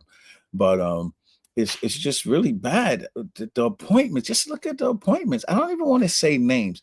The appointments that he's making is insane. I think the best appointment, I hate to say it, because some of these guys were my friends, the best appointment he made was Tish. I hate to say it. Well, there's no, for transparency, Eddie Caban, this is my guy. Me and Eddie came through the ranks together. He's a good guy. And you know, he left because his brothers allegedly was using the NYPD as his personal security, right? I believe that's the allegation. Eddie doesn't have any allegations. It's because of his brother, he stepped down. Allegedly, his brother was doing something. And I see some of the comments about Banks, Pearson. So let me just tell you, I would never speak bad about Timmy Pearson, no matter what he does. So this is just personal. Timmy Pearson, very, very, very dear friend of mine. I would never say nothing bad about him ever. Ingrid Martin. So I might be able to get rid of some of your questions. So Ingrid Martin, Timmy Pearson, I would never say anything bad about them. Those are like family members to me. I'm sorry, but they're like family members. I would never say anything about them. That's fair. Listen, that's your perspective, your point of view. Yes, so we had you on here, like no, but I'm going to be transparent with you guys so that you know, like these are. Yeah, I don't understand why people have this ideology that that we beat people up on here. We have conversations, open conversations. I believe opposition means opportunity, but that's your opinion, that's your perspective. You're entitled to it. That's what right. People want us to beat you up and put you down. Like that's ridiculous. Yeah, absolutely. So Eddie, you said something about uniform real quick, John. I remember my first Juvet. This is how much Esposito was into uniforms. My first Juvet, they said the Espo's coming. He's coming through the back door. So I got my vest on and I just got my uniform on. I have no gun belt. I just got my holster on my right. And Espo looks at me. He goes, Corey, what the fuck are you doing? I said, what? He says, do you see me? I'm the chief of department. You see my gun belt? He said, why are you walking around like a cowboy? I was like, oh, shit. That's how tough they were with uniforms. I had to carry a suit in my car as a commander. I had to have a suit off duty wherever I went. My wife knew, kids knew. Like, I got a suit just in case something pops up. I got to get to the scene and I have to throw a suit on in the back seat. And now I'm looking at these clowns. I remember he was deputy commissioner, Kaz, and he had some uniform on. He had commissioner on his shirt or on his jacket. And I went on Twitter and went crazy and he changed it. Me and Rob Gonzalez went crazy on Twitter about him as his deputy commissioner. It's not commissioner. He changed his jacket the next day. Clown, just a freaking clown. I have to bring this point up. So if y'all don't, Terrell Anderson, are we going to bring up Terrell Anderson? Yeah, let's talk about it. Let's talk about Terrell. So Terrell is Terrell is the commander of the candidate assessment, which we know is APD.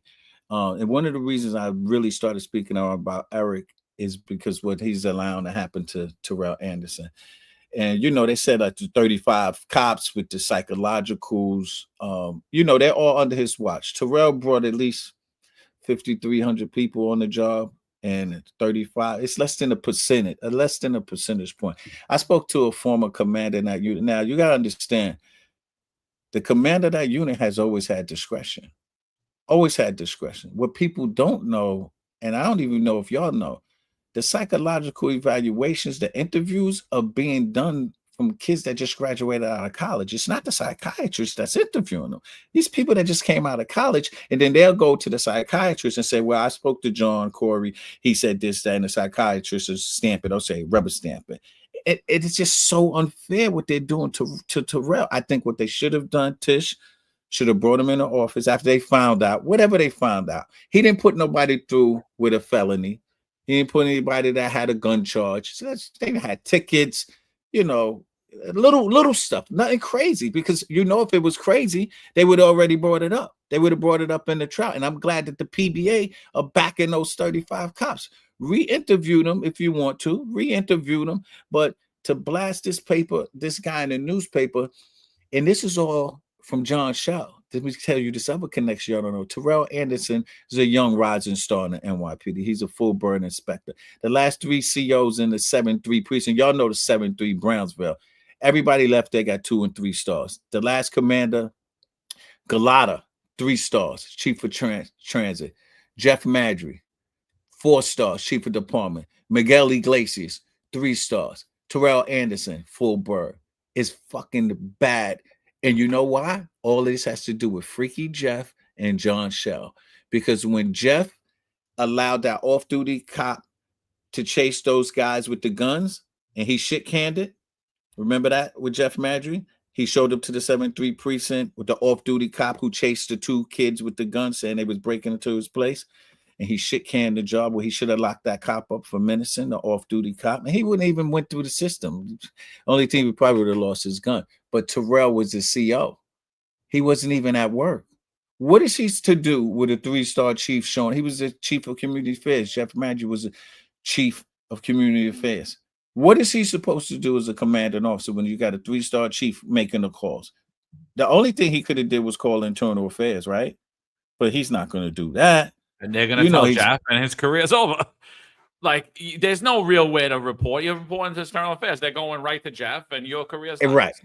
And so John Shell, Kaz, and Jeff has had a hard on for Terrell ever since he was the commander of the 7-3. He ain't even do anything.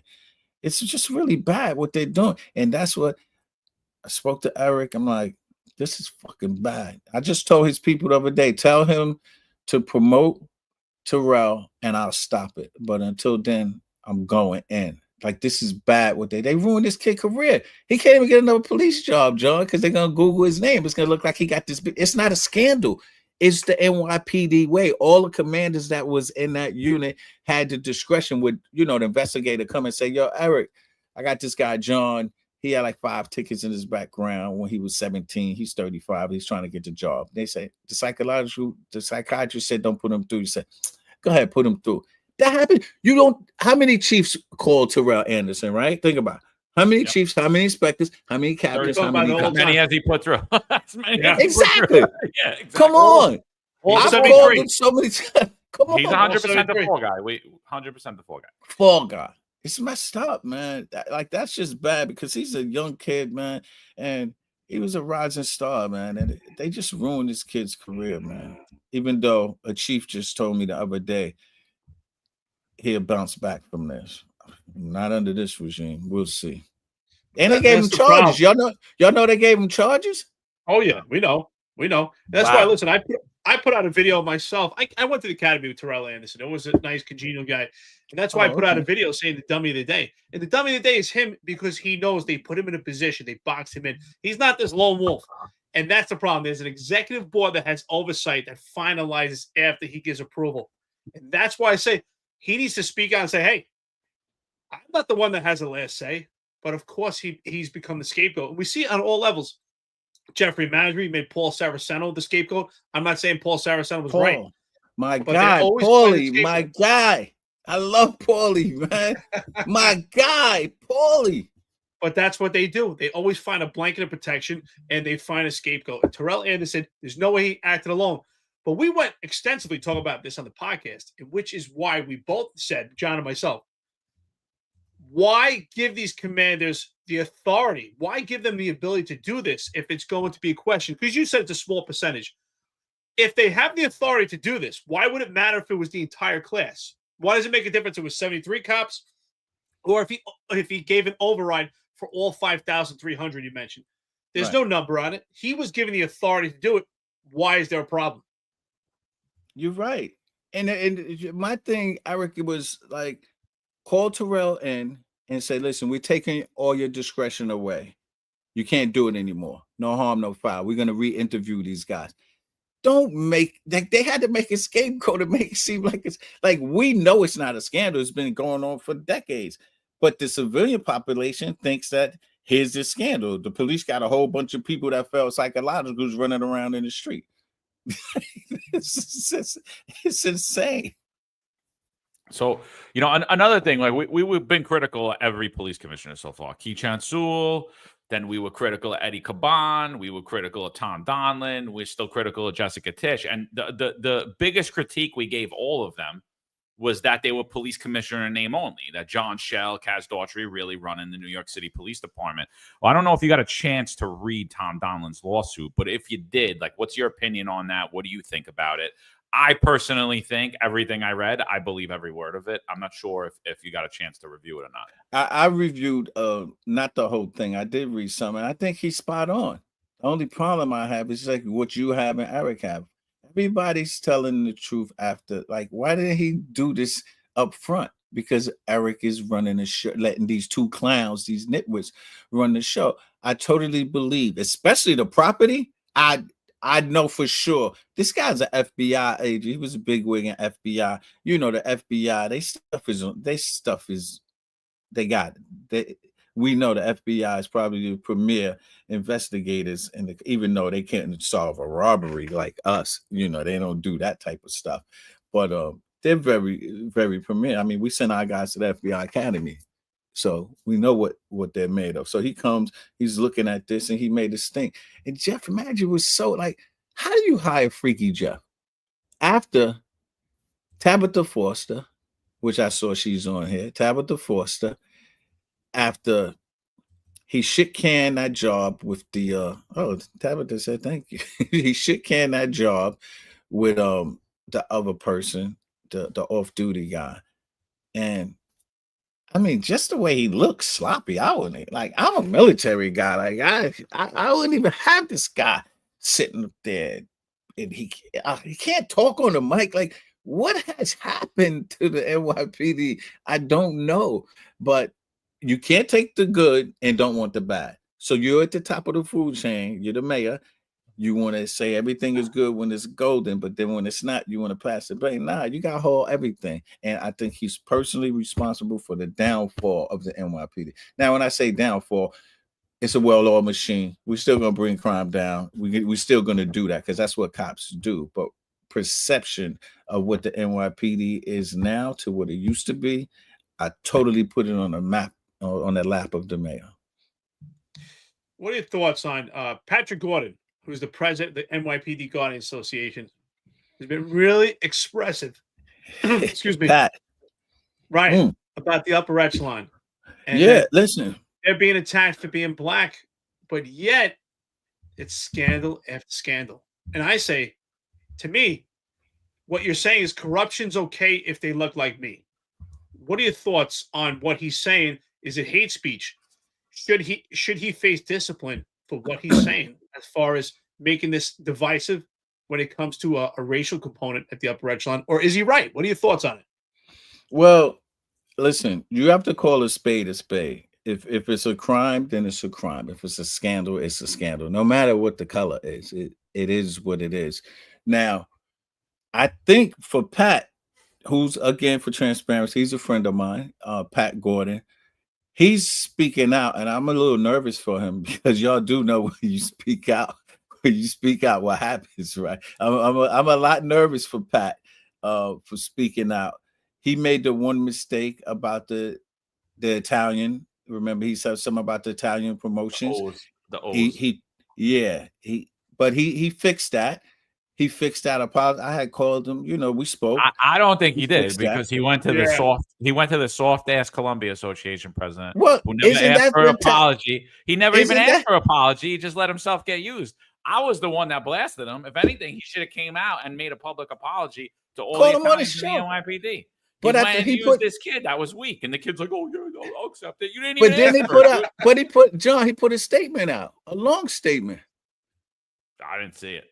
Yeah, I sent it to you. Like, no, I don't want to chop the kid's head off because he said it, but I just think it was wrong. I was the only one that blasted him for it, and I was like, "You go and use the Columbia Association." The kid's like, because he's scared to death of Eric Adams and them, and I'm like, "You didn't even say a word. Like, what do you get an apology about?" Well, listen, I think that kid, Pat, I think his heart is in the right place. I think sometimes he might be getting pulled, behind the scenes. Some people might be in his ear. He's a great kid. Remember, the kid came on as a cadet. I think he went through the cadet corps. I think he was auxiliary. He was a traffic cop. Like, this guy just loves the NYPD. He kind of been all through it. And I think he's speaking, like you said, Eric, about him getting in trouble. I don't think he's speaking as Pat Gordon. I think he's speaking under the auspice of president of the Guardians. That's that gang affiliation thing. Like, I understand. Yeah. So it's the gang affiliation thing. I think he's speaking on behalf of the Guardians, and there might be some people, in his ear. Like, you should say this. You should, like, nobody can make me say anything. Well, y'all should know that by now. I'm going to say what I want to say. But I believe that the kid heart is in the right place. He's not a racist. I could promise you that. I've never seen any racist statement or heard any racist statement come out of his mouth. He's a good kid. He's young lieutenant. He's trying to find his way. And controversy, it'll make him better. He just has to be a critical thinker and don't be swayed by the naysayers. There's a lot of noise out there, because when I hit the front page of the New York Post, I was the only person standing there. Thug cop. I was the only person standing there, and nobody. All the Black Chiefs, the Guardians, Noble, none of these guys was there for me. So, my message to Pat is be very, very careful when you out here speaking on behalf of this organization, because when you're on that island by yourself, I promise you, none of these people are going to step out. So be very measured, be thoughtful, and what you say, you got to say it from your heart. If you mean it, you mean it. You can't pull it back. But don't say something and then you're going to have to go back and be like, "Oh, no, I apologize for that." No, it's like shooting somebody. You can't pull a bullet back. So make sure you be measured. But I think he's a good kid. I think that he needs to rebrand his statement, because what I find what's going on right now is scandal after scandal with the upper echelon. And it's not because they're black. It just happens to be they're black because they're friends with Eric Adams, which to me, I think it makes it bad for the rising stars that are black, that are good, that have integrity. And by actually going with this racist component, what we should be saying is we need the best and the brightest. It's a failure. It's a failure on Eric Adams' part. I know you said he's your friend, but you've been honest about his failure of leadership. But all these failures lead back to Eric Adams. You understand that at every level when it comes to leadership. When you let it command, any failure, it led back to you. That's the reality. We have to take ownership and responsibility. But it's not because they're black. They just happen to be black.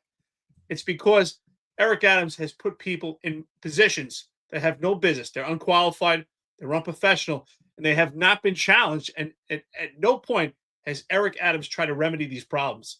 He's just allowing it to fester and keep going. And if Patrick Gordon's statement is not racist, he needs to come out and rebrand his statement and actually express that what's going on in the upper echelon is a failure from the leadership. It's not a failure because they're black. They just happen to be black, and that's my opinion. No, yeah, and you're entitled to that. And I'll reread the statement. That was from like 2 days ago, right? A couple of days ago. The statement. Yeah, I'll reread the statement and analyze it. And I can have a conversation. But like I said, I don't think that the kid is racist. And especially like the Italian thing. I don't think that either. Listen, the Italian thing was funny, John, because he's like the O's. I didn't even know what the hell. It took me a minute to figure out. He meant to say the vowels. I know. It was funny because I didn't really understand what he was saying. I didn't even know what it was at first until I. Yeah, but just because, listen, even if he would have said something that's racist, I don't think that you're a racist because you said something shit that could be taken as racist. I'm not branding the kid because of one thing he said. We all say stupid things. Like, no, he's a good kid. I don't think that he's a racist at all. I just to clear the air. I just thought it was stupid, and I was like, if the situation was reversed, they'd be getting hell to pay in the media today, and that was my whole point in the thing. You've been with us a long time, and I know you're a busy man. We got stuff going on. But my last question for today, before we start to wrap it up, and what the hell was it? Oh man, I totally forgot. Eric, you got a question? I had one more. Yeah, question. I do. I totally forgot what it was. Listen, I actually plan on reading your book, and I haven't got a chance. I lost my son, so my focus was on. I read so much about cancer and about medicines. That's where I led my focus. But I will read it. But with that being said, you've exposed a lot, and I think that it's interesting because you could have just kept this under kept this feather under your hat and never came out with this and just took this to your grave, and you chose to speak out about it. So, and you said there's certain things you can't talk about because the legal ramifications or implications. Is there anything that you did not mention in your book or anything mentioned about your career that you think is you'd be willing to mention that is important about your life or about your experience? Anything that you forgot to mention, something, or even if it's funny, just something about you. What's really funny is I'm actually a really great guy. Like, people don't understand. You kind of got to get to know me. I'm not this monster. One thing I would say, like, I'm not this monster that people are making me out to be. The thug life. This guy's a piece of shit. He doesn't know this. He doesn't know that. I'm very smart. I have a whole bunch of common sense, but I'm very opinionated. I'm opinionated at my house. I'm opinionated in business. I'm very successful. Y'all know I'm an on-air guest analyst for Court TV on a weekly basis. I do consulting gigs. I've been hired as an expert witness for defense attorneys. So there's a whole bunch of things I'm doing. And the last thing I'm worried about is what people are saying about me, because I wouldn't have made it this far in life, John and Eric, if I worried about what people were saying. I mean, it was a very trying time. As a matter of fact, what you don't know that I could share is that New York Post thing, when it hit, my wife was like, she was very upset with me. She's like, you so self-centered about writing this book. You don't understand the ramifications that your family had. Like, we was taking out, this is funny, and you probably saw it on the news, we was taking our kids out with blankets on like Michael Jackson. Like, it was bad. I had news reporters in my backyard, my front yard. I had to jump the gate at night, like 2 neighbors' houses over, just to go out to meet with my lawyer. It was really, really bad. So now I try to reevaluate, and before I make a big decision, I have to think about the ramifications for everybody. Because I didn't care if the cops was mad at me. I ain't fucking care. I said, I don't care. They kind of pissed me off anyway when they was doing thug life and all. It's like, yo, I'm telling my story. I don't care. It is what it is. But I didn't think about the collateral effect, what it was doing to my family and close friends. That's fair. So I'm sorry, I don't know what the hell happened in my brain, but I didn't have enough coffee yet. But that was my last thing. We continuously see cops leaving, 300 a month. These are rates that we didn't see when we were on the job. Like, why do you think cops are leaving? And like, do you have any solutions to actually be able to recruit and retain officers that haven't been put out there yet? Oh, it's obvious why they're leaving. It's the George Floyd effect. Can you imagine somebody throwing water on me when I was a cop? Me and my partner be talking. I'm like, oh my God, we killing him. Like, are you freaking kidding me? You spit at me? You came in my face?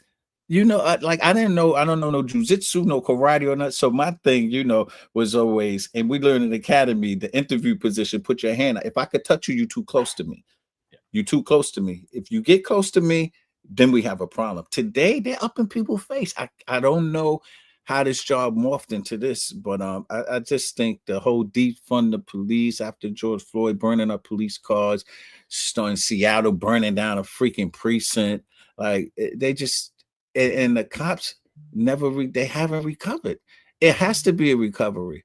It has to be a recovery. We can't have policing. You can't have a society where people are abusing the police. It don't work. Now, I don't want the police abusing people, but on the flip side, we can't have people abusing the police. Like, this is ludicrous. I'm from the school, even selling drugs, or like to Supreme team. Supreme would be like, if the cops come, get off the corner. Like, they even have respect we have respect for the police. I don't want to talk to no cops.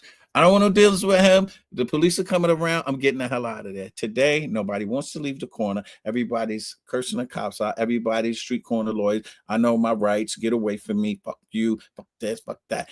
Call your supervisor. Everybody. I'm not. People got to understand. When you say call your supervisor, cops don't have to call their supervisor. Stop telling the cops, call your supervisor. No, I'm here. I am actually the supervisor. People don't realize, but the cops are like bosses too. They're there. They have to make the decision about where's this job going to go. Right now, I don't have to call my supervisor. I'm here to handle the job. So I just really hope that it turned, because again, I love the NYPD. I never had any issue with them except for policies and practices that I don't like. And you got to protect the cops, man. That's policing 101. You got to protect the cops. Like, I would buy the 6-foot heroes, the macaroni and cheese, all this stuff we would put in, for the cops to eat. I didn't eat. They would bring me a sandwich. Here, boss, here's a sandwich. No, leave that sandwich there. I get the last piece. That's what leaders do. I'm not, and I'll be sitting there fucking hungry, John, like, shit, damn, I want that sandwich. But I'm not eating that sandwich until every single cop and civilian under me eat. If there's none left, then I have to go get me something else. But you got to take care of the cops. You have to take. I mean, but I'm I know where you learned that. I know where you learned that, because I learned the same thing. You learned that in the military, and they preach that in the military, right? When you're the leader, you're the last one to go to the bathroom. You're the last one to eat. You're the last one to sit down. It's troops first, right? So I respect it. Listen, I just want to say, it's 2 hours and 15 minutes into this interview. It's a pleasure to have you on here. I got more silver, John. I got more silver. Crazy after this. I could care less. I know I'm going to get a lot of hate later.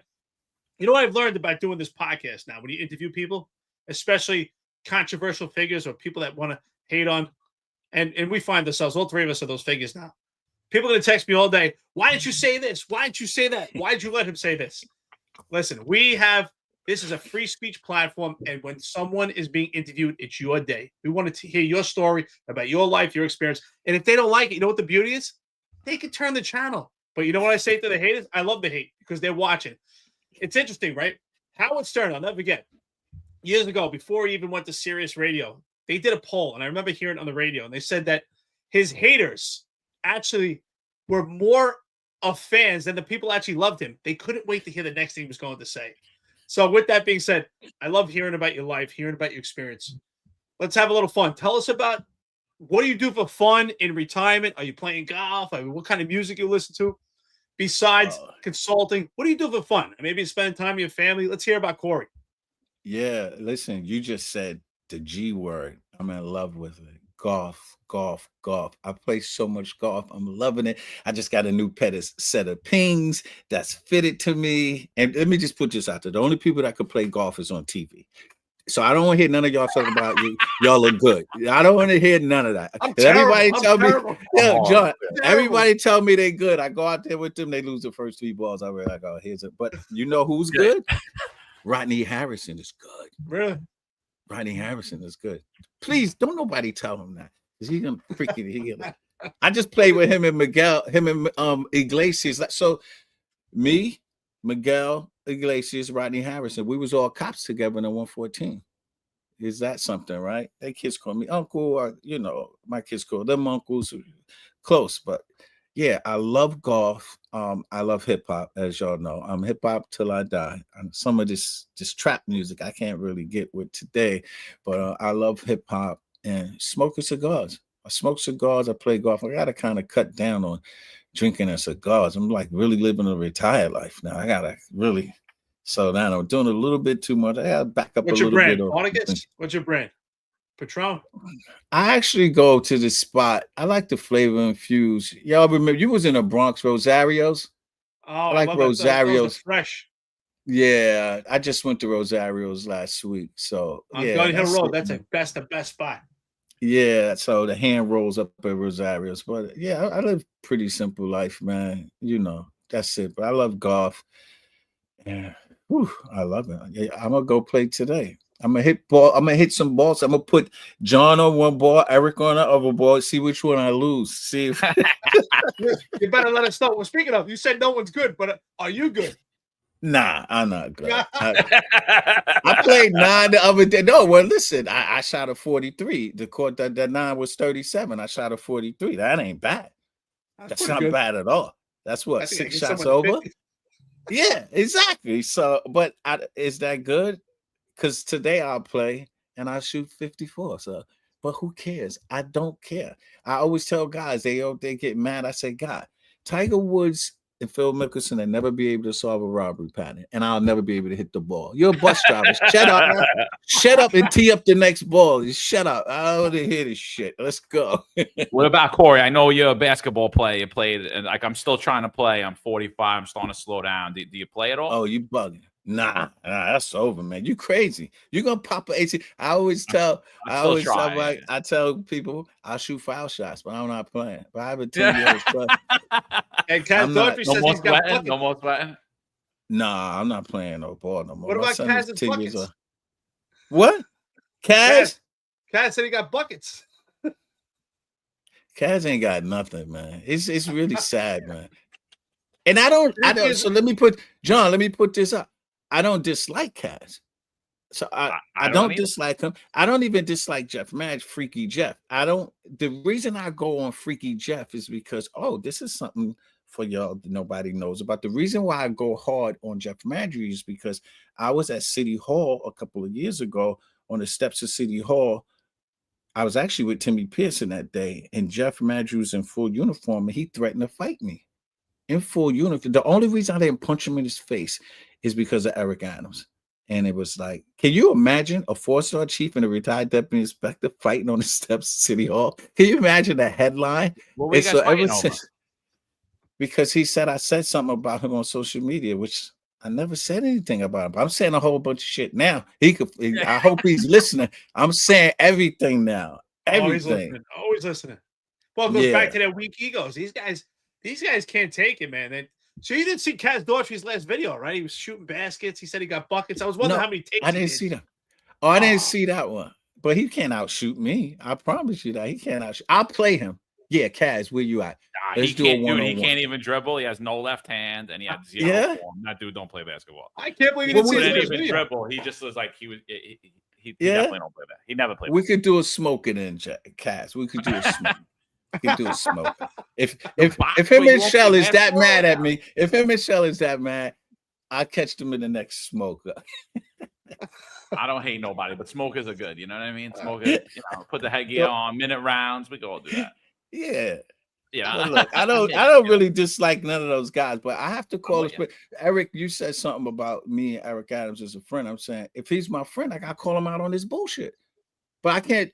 The problem is I can't call him out in private and not publicly, because private, when you're doing it in private, nobody knows that you don't like the bullshit that's going on. And it's been 3, y'all know, I just really started saying something. So it's been like 3 years and 8 months that I've been frustrated with a lot of things he was doing. And I kept my mouth shut. But the Terrell Anderson thing was a tipping point. I just couldn't see him stand by and allow this to happen to Terrell. No. Yeah, listen, I think that it's, I'm glad you mentioned that, right? Because personally, I never met Kaz Daughtry in person. I never met John Shell. I don't have a problem with it personally. John and I don't attack them personally. We're criticizing them because this is just an epic fail, and it's stemming throughout the entire police department. It's embarrassing, and I know they watch us. I travel the entire country, the entire world. It's not to go to policing anymore. That's the first thing people tell me. Like, wow. It used to be when you said the NYPD and you travel, people were amazed. And now they tell me, whew, what's going on over there? That I'm not kidding. And I believe. Listen, I just came from a convention. I just came from a police convention in Houston, and same thing. It's talking about us. Well, listen. If you do talk to Eric Adams, tell him compensate, reinstate. You got money for everybody else. Give a little bit of money back to the New York City residents. Protect your cops, your firefighters, your teachers. You know, but listen, great conversation today. You know, thanks for hanging in with us. Thanks for trusting us enough not to listen to all the noise that's out there about us, because it's really not true, dude. We're just having conversations. Sometimes we're right, sometimes we're wrong. There are opinions. I mean, you're entitled to it. And honestly, you know, when I read your book, I watched the documentary you did. I actually listened to your book too, and thank you for narrating it, because I hate listening to books without hearing the person's voice. And so I like listening to the person talk, so I could hear them saying and speaking about it. But I'll tell you, the only reason that you're not a 3-star chief right now is because you gave your opinions and you were honest about how you grew up and who you are and how you feel about things. And it's a damn shame, honestly. So yeah, it is. So can we just clear up one more misnomer that I fell off the chair? We'll keep you here for 5 hours if you want. No. I didn't even. Yeah. Oh, yeah. Everybody's saying you fell off the chair. Got 3/4. I fell off the chair and got. So it's funny because so it was my last Juvet. It was Juvet's right before Labor Day, 17-hour day. Me and my driver, Aaron Fitchett, God bless, he just died last year. We was at the hospital, Brookdale. I think a cop got shot at or got hurt. We there. Ray Kelly walks in. He looks at me. You know, promotions is always like 2 days for the Labor Day after. He kind of gives me you're about to get promoted nod. And I'm like, shit is good. On the way back to the precinct on Church Avenue, we see a guy and a girl fighting. It's like 4 a.m. I'm like, Fitch, keep driving. And then I go, fuck, I'm the commander, man. If they see on the camera, the August camera, that if he kills the guy, I'm dead. Let's go back. We go back. We wrestling with the guy. Probably the easiest takedown we ever did. But something pops in my back. I go home. I'm laying in bed. I don't even think I ever told this story before. You guys getting all the exclusives. See Pegues exclusives. So I'm laying in the bed. It's just the first day. Cool. Second day, I get up to go to the bathroom. I can't urinate. I'm standing up, but it's not coming out at all. But your bladder, I'm feeling like I gotta go. So I tell my wife, I said, yo, I can't pee. She takes me to the doctor. I fall. It's probably in my book. I fall in the hallway. They call 911. They rush me to North Shore and Manhasset, and they tell me they got to do a surgery immediately. So I'm like, you can't cut me. I'm a cop. I got to call the surgeon. So, call Dr. Kleiman. He speaks to the doctor, and the Dr. Kleiman said, you got to get a surgery right now or you're going to be paralyzed. And I got the surgery right then. That's how I got injured, trying to fight a perp on the street. And we obviously, I have witness statements too. And it's just to fall off the chair. But look, just think about this. Even if I fell off the chair in the 6-7, it's still line of duty. Like I'm working. I fell off the chair at work.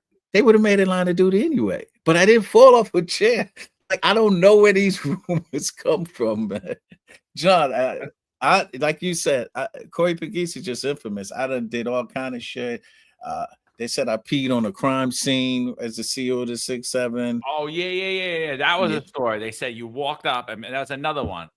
I peed on the crime. Think about this. They said you walked up drunk. They said you walked up drunk and peed in the crime scene. That's what they said. I heard that one too. Now, the walking up drunk part might be true. but I didn't pee on a crime scene. At least you admit it. Yeah, it was. I remember it distinctly because it was my first homicide in the 6-7, and I was hanging out. And they called me, and I'm drunk. Put the fucking suit on. I go there. I had to pee so bad. I never forget. I had to pee so bad. I'm like, what? I knocked on the door. It's like 4 a.m. I knocked on the door, maybe like apartment 1A, and I was like, "Man, please, we the police." You know, I got detectives in the hallway. I said, "Can I please use your bathroom, please?" I went to use the bathroom, and then I left. I don't know how I peed on the crime scene. I peed at the crime scene, but I didn't pee on the crime scene. That's all it takes, dude. That's all it takes. Listen, you know. So that's how you became the infamous Corey Pegues. So it's crazy. You gotta love it. Like, I really appreciate you guys. I really appreciate you guys bringing me on. Can I give my handles and tell people where to find me? Absolutely, and everything's in. Everything. You put it on there. Okay, but I'm on the I just uploaded my podcast to Spotify, Apple now. Corey's Corner. It's a little thumbnail with like 4 pictures of me. You gotta see my new thumbnail. It's like pictures of me being in the street, an army picture, cop picture. So I'm just trying to do that. I'm gonna be interviewing people once a week now, starting hopefully with the Public Advocate in another week or so. The first week of September, I'll be dropping an episode. And I'm still doing my little Corey's Corner thing, talking about little issues around the country. But I appreciate you guys giving me the platform to come on and clear up a lot of the freaking minutia, man. And also to get my thoughts on current things. And you did ask John, I didn't answer about who am I voting for mayor or who would I like. Transparency, I'm a Democrat. So it would be out of the 3 Dems. And I really don't have a pick. Eric definitely won't be the pick because he screwed the NYPD. And he was indicted on 5 charges. Like, come on. I mean, well, the president got 34 indictments, so that's not. But I just don't like what he's done with the NYPD at all and his selections of people that he put. It's like he didn't vet anybody. He was like Oprah Winfrey with assignments. You get a job. You get a job. You get a job. He just, if you ever bought him coffee, he said, "Oh, you bought me coffee, right? You want to be Commissioner of Transportation? I got you, Commissioner of Transportation." I mean, he gave everybody. What do you think about Cuomo though? Like he resigns in scandal. Like, do you think the city would look better under Andrew Cuomo? The feelings on Cuomo is, you got to understand, he's an astute politician. He's from a political family. He knows how to do politics. So if he has the most experience out of them all. If you're going to choose a politician, he actually has the most political background. And I'm ABE, and it's not a fraternity. It's anybody but Eric. Wow. What about just curious? What about Sliwa? Sorry, what do you thought? I don't think Sliwa. I just don't think he has the wherewithal. I love him as the guardian angels. I love it, but I don't know if he's like, you got to have some experience in politics. Even though, man, damn it, he only had 1 term. He had 1 term, a 2-year term. Yeah. Sliwa, I like where Slee was at with the Guardians. I don't know if I would like him as the police commissioner. I mean, the mayor. I know he'll take care of the cops. I know that for a fact. He'll take care of the cops for sure.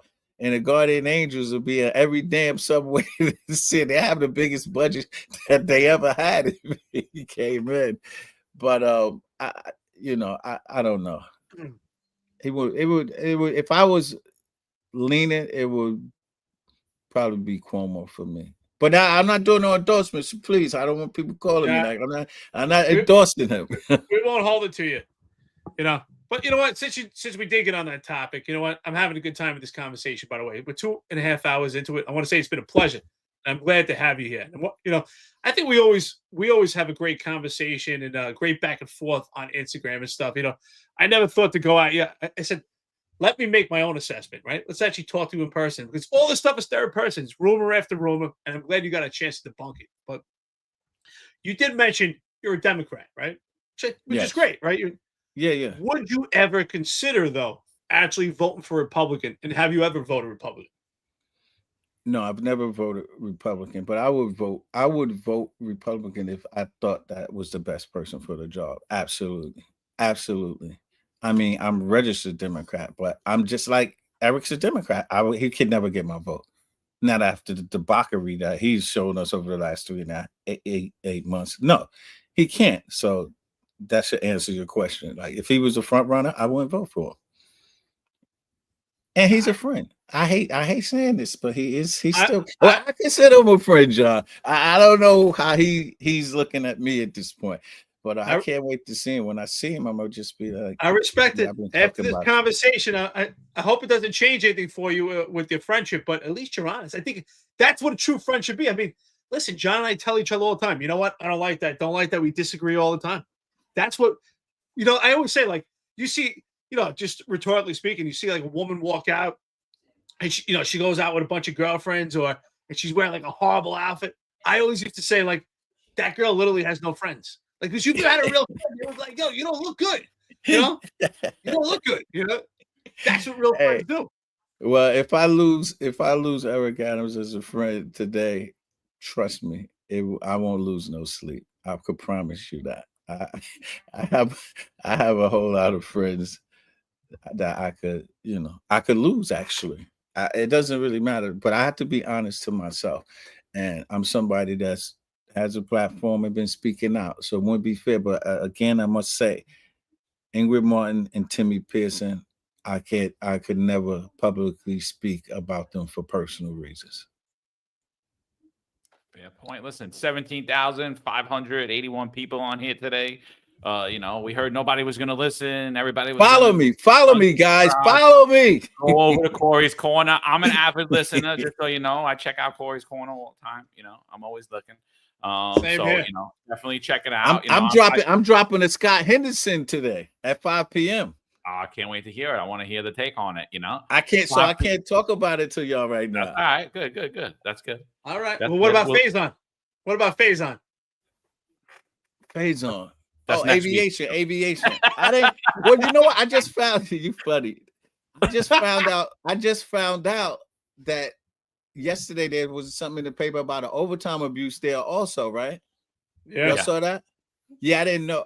I knew about him like doing training and stuff, but now they're saying it's an overtime. So I gotta look a little more into it. But as far as the training, like, it's funny because if you read everything, if you believe everything in the paper, it looks like they're saying he went there, he took all the training and stuff. And so my military mind comes back, Eric, as a leader. You get there, I'm feeding everybody the training. Everybody's getting everything before me. So they could be like, yo, boss is a good guy. You don't go in and take the training. Like, you give it away when everybody, everybody's eating. You got to feed the troops. Again, it goes back to taking care of people. Holy moly. If that's what they allege is true, like, you got to feed the people first before you eat. That's right. That's true leadership. You have to put them before you put yourselves. Unfortunately, I've seen it. We talked about it numerous times this podcast. I was at a funeral for a police officer. I don't remember which one. Unfortunately, there's too many. But there was a line at the porta john. Must have been 50 cops. And some chief came by and cut that line. He had to go to the bathroom. He cut that line. I said, look at that. See that? That would never happen in the military. It'd be the last one to use the bathroom. I would have peed on him. I let him know. Well, apparently you peed right at a crime scene, so you might as well pee on him too. No, what the cops should have did, they should have knocked the freaking porta potty down. That would have taught them. They should have taken the porta potty over. Crazy. Yeah, crazy. All right, listen, fellas, let's do it again. This was good. This was an interesting conversation. Welcome to come back on here. You hear anything you say you don't agree with, whatever. You hear something you do agree with, you just want to come on and talk about something, let us know. I got your guys' numbers now. I'll just be texting you saying, hey, John, what the fuck was that about? Yeah, you got it. Anytime, listen, and the only reason I haven't been on is because of what I told you before. I wanted y'all to at least do some background, because when y'all first reached out, I'm like, yo, did y'all read the book? Did y'all look at the movie? Y'all was like, nah. I was like, well, come on, man. Just at least read the book, watch the 20-minute doc or the hour doc, whatever you want to do. But and I think that the time was here now. The time is here, and I appreciate it. So anytime you guys need me as a guest, just bring me on once in a while. Put me on payroll, man. I'm broke, man. Look, I'm broke, man. We're broke too. You're doing fine. You're doing fine, bro. I can see how you're living. You're doing good. Hey, listen. I know people think we're making millions, but we're broke too. Listen, the time is right, brother. I want to thank you. 2 hours and 39 minutes. Corey Pegues, former commander in the NYPD. You know what? Truth teller. Listen, I think you've been very transparent. You even said, hey, these are two of my friends, and I'm not going to say anything about them. So, I got to give you credit for that. It's been a pleasure to have you here. You're welcome anytime back here. You're welcome on our Friday roundtables. It's been a pleasure conversing with you on social media. I'm glad you got to plug your stuff. Check out Corey Pegues. Also, again, of course, the Executive Perspective. It's Wednesday night. They'll be on tonight. Tomorrow, Sal Greco. And, of course, Friday, the roundtable. I'm sure at some point you'll see Corey Pegues come here for a roundtable event, and we'll talk about what's going on. NYPD, New York City, and the entire nation. Thank you, everyone, for being here. We appreciate it. Corey, any last words? Thanks again, guys. Thanks. I like what y'all doing. Y'all giving a real inside perspective of the NYPD. No matter what people feel. Listen, they hated Jesus Christ, man. Everybody didn't like Jesus Christ. So continue to do what y'all doing. Keep your foot on their fucking neck, man. You gotta somebody gotta put the foot on their neck. Somebody. And John, I'm coming to Florida soon. Where you at? I'm right next to Sawgrass, baby. I'm at, if you golf, this is the capital of golfing right here. Are you close? Is that close to Hollywood? I'm up a few hours. It's north. I'm like next to Jacksonville, St. Augustine over there. Okay. But Sawgrass, where they do the Players Championship? Yes. Now you want me to pay on a professional course? I can't even get a public course. I can't pay those courses, man. But there's golf courses. I don't golf. I haven't took it up. I mean, I tried it a couple of times, but you're missing life, man. You're missing life. So you're but now that you do it, because I always say Guidos don't golf, but now that I know you'll golf, I'm like, all right, maybe there's something there. I'm gonna start. There's a misnomer like black people don't play golf, man. And you know who else is good? Phil Banks is good. I shouldn't even say that. I'm not giving these guys credit. It ain't really not Phil. You're really not that good. You can hit the ball once in a while. You're really not that good. But hey, so you're moving to Florida? You're making the move? No, I would never leave New York. I go down speaking engagements and stuff. But I got something coming up soon. I'll let you know when I'm coming that way. I'm a New Yorker to the heart. I can't leave. Everywhere I go. For a few days, I'm bored. Come to Alaska if you want to freeze your ass off. I'll be out here for a while. I'm hooking you up with my guy, man. He's the second in charge and he's a really good guy. I'm gonna hook you up with him. Sounds good. I'll be with him Friday. He's here. I'll be with him Friday, but I'm gonna do a text intro with you and him. Y'all gotta link up. Let him know. New York's finest retired Unfiltered Podcast. John, Corey, thank you. Corey Pegues, retired NYPD, commanding officer, 6-7 precinct, one of the most busy priests of the NYPD. Check him out. Corey's Corner. Take care, everybody. We appreciate it. There's a handful of retired officers that don't live in the state that have a lot to say about the dream team, as I like to call it. All of a sudden, they retire and have a master plan on how to fight crime, but nothing to contribute when they were here. They want to come back and be part of the dream team. What can I say? Law enforcement professionals dedicate their lives to serving and protecting our community. But who's protecting their financial futures? That's where Laidlaw Blue comes in. Our wealth management platform is specifically designed for the law enforcement community. Laidlaw Blue is a division within Laidlaw Wealth Management, run by retired New York City detective John McDermott. His status as a retired detective uniquely positions him to establish a deep connection between Laidlaw Blue and the law enforcement community. Our platform is easy to use and provides a range of financial services, including investment management, retirement planning, and insurance solutions. With Laidlaw Blue, you can secure your financial future and provide for your loved ones. Our team of experienced financial advisors understands the unique challenges and opportunities that law enforcement professionals face. We're here to help you navigate the complexities of financial planning and achieve your goals. Laidlaw Blue. Secure your financial future today.